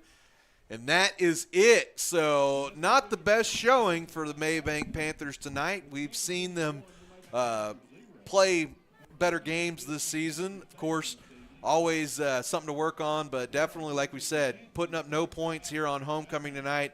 Now they're going to have to live with this one for 2 weeks. I think this one is going to sting the fellas whenever they get up in the morning. Well, before we kind of chalk this one up a little bit, let's go ahead and take one more short break. We might have 2 more breaks, but let's go ahead and take a break right here. We'll be right back to put a bow on this right after this. Yeah, hey, man, as always, appreciate you coming out. It's good seeing you, man. Have to get together and do something. Now that I'm back in town. As well as construction services such as land clearing and subdivision maintenance. Call Parks Environmental Services, the erosion control specialist, at 214-693-8056. And for any forestry mulching needs, call Right-of-Way Land Clearing at the same number. Again, that's 214-693-8056. Parks Environmental Services, putting it down to protect your ground. Have you noticed bad behavior has become normalized at interscholastic athletic events? Some fans seem angry. They lack civility toward one another. Some even get aggressive and unruly. Time out! What is going on? This has to stop. Let's not forget, school sports aren't just about winning. And they're definitely not an excuse to take your frustrations out on the official or the opponent. They're about teaching lessons like perseverance, respect, and empathy, so students can learn and grow as people, not just as players. We all have a role to play in setting a good example for our students and teaching them these important values. So fans, it's time to step up your game and behave positively at interscholastic athletic events in Texas. This message presented by the UIL and the Texas High School Athletic Directors Association.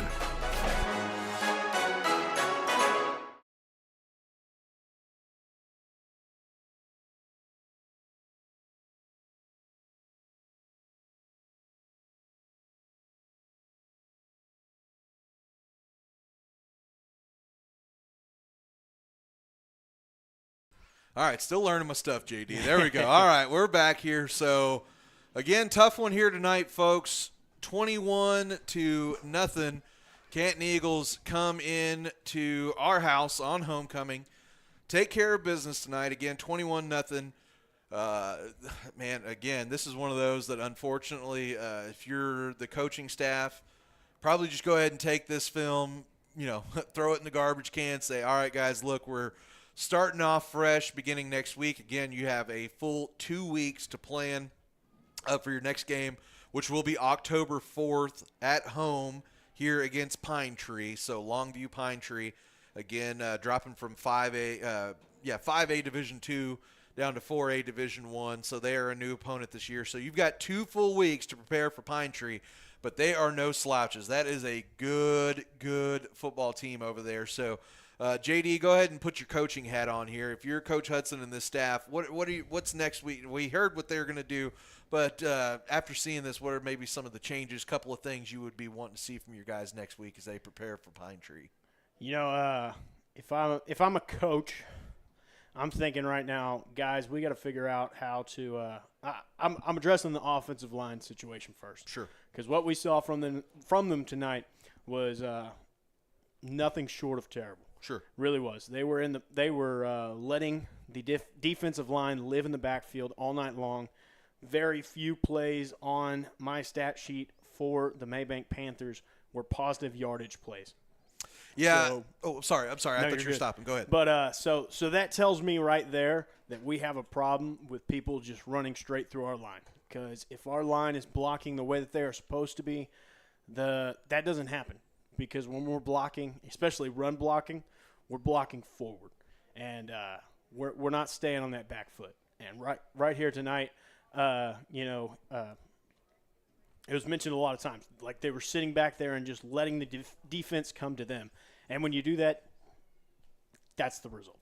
Yeah, and that's kind of what Rick was saying there at the beginning as well. Offensive line was kind of caught in a cycle of catching, and that's another thing that you hear. As you can tell, I was an offensive lineman. And, yeah, now I can actually, whenever I say I'm a big bald guy, y'all can actually see I'm a big bald guy. So back in my day, which was a lot longer ago than your day, but we were always told, my coach was Coach Homer. He always says, don't catch. That's not something you want to be doing, because not only are you putting yourself in a bad position, but if you're catching, you're kind of leaning back.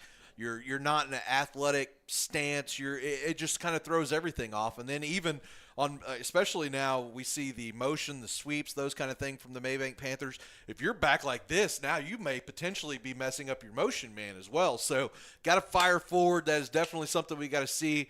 We got to see some confident throws from the quarterback. And again, I think that definitely stems from having to always keep an eye on that offensive line, or at least tonight it felt like they were having to keep an eye on pressure coming through on the offensive line. So, and that's not to say that the offensive line is the reason this game went the way it went. That's just one of the more notable things coming out. But, of course, your Mabank defense came out hitting on all cylinders at the beginning of the game, looked really, really, really good there in that first half. Offense just not quite able to sustain any drives to give the defense a break.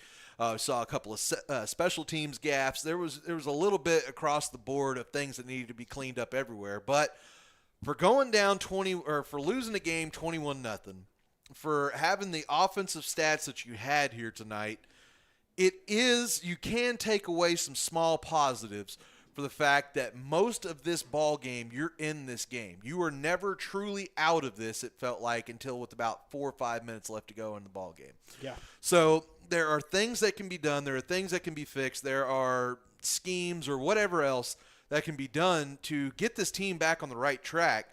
But one other difficult situation you've got going on is you have one of the most 4A districts in Texas. So like we said, we're going to be hosting Pine Tree on October 4th. Then you're at Henderson, and then you've got a Murderer's Row coming up with Chapel Hill, Lindale, and Kilgore in 3 out of 4 weeks, and then spread in Palestine there as well. So definitely something you're going to have to keep chugging away at, working at.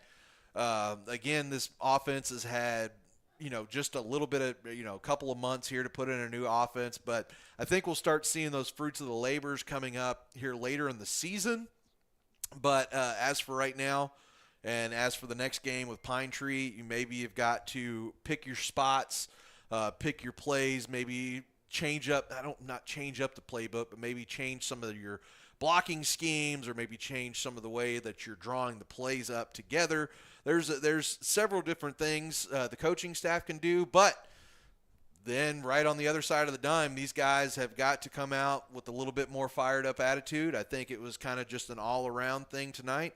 Seemed like this team wasn't quite as fired up, especially in the second half, as we've seen them for the first 3 games of the year. Yeah, absolutely. I mean, it's been really good games that we've gotten to watch them play. Minus this one right here, they have been in heavy competition with every team that they have faced thus far this year. And this one, it was just like, it was very hard to say that you were really competitive with it, just giving the amount of offense you're running. Sure. I understand defense wins championships. I've heard that, for a majority of my life. But, when you have no offense at all that is playing, then there's only so much your defense can do for you. And tonight was kind of that representation of it. Absolutely. Well, as we've mentioned quite a few times here now, they're going to have 2 weeks to prepare for their next matchup. Again, that will be here at home at Panther Stadium, 7:30 kickoff against the Longview Pine Tree Pirates. Our pregame will be starting right at 7 o'clock. And that's about what I've got for you tonight. So, JD, any final words here from Panther Stadium? Nothing else from me. Sounds good. Well, folks, we do appreciate you again being here for the very first collaboration between the Mabank Panther Athletic Society, I don't know what I want to say, the Mabank Panthers Athletics, and Cedar Creek Media on YouTube. Again, a free platform, more widely available for our viewing audience. A lot less problems for us tonight. I'm telling you, this thing ran absolutely smooth, other than whenever I didn't click a thing or two right, which is operator error, not the program's fault.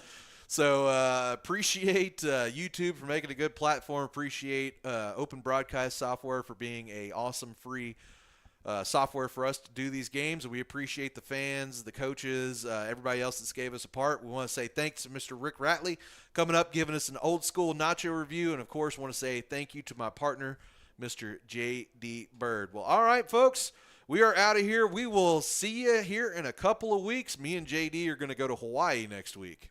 No, I'm just kidding. We can't afford Hawaii. Trust me. All right, y'all have a good day. We'll talk to you next time.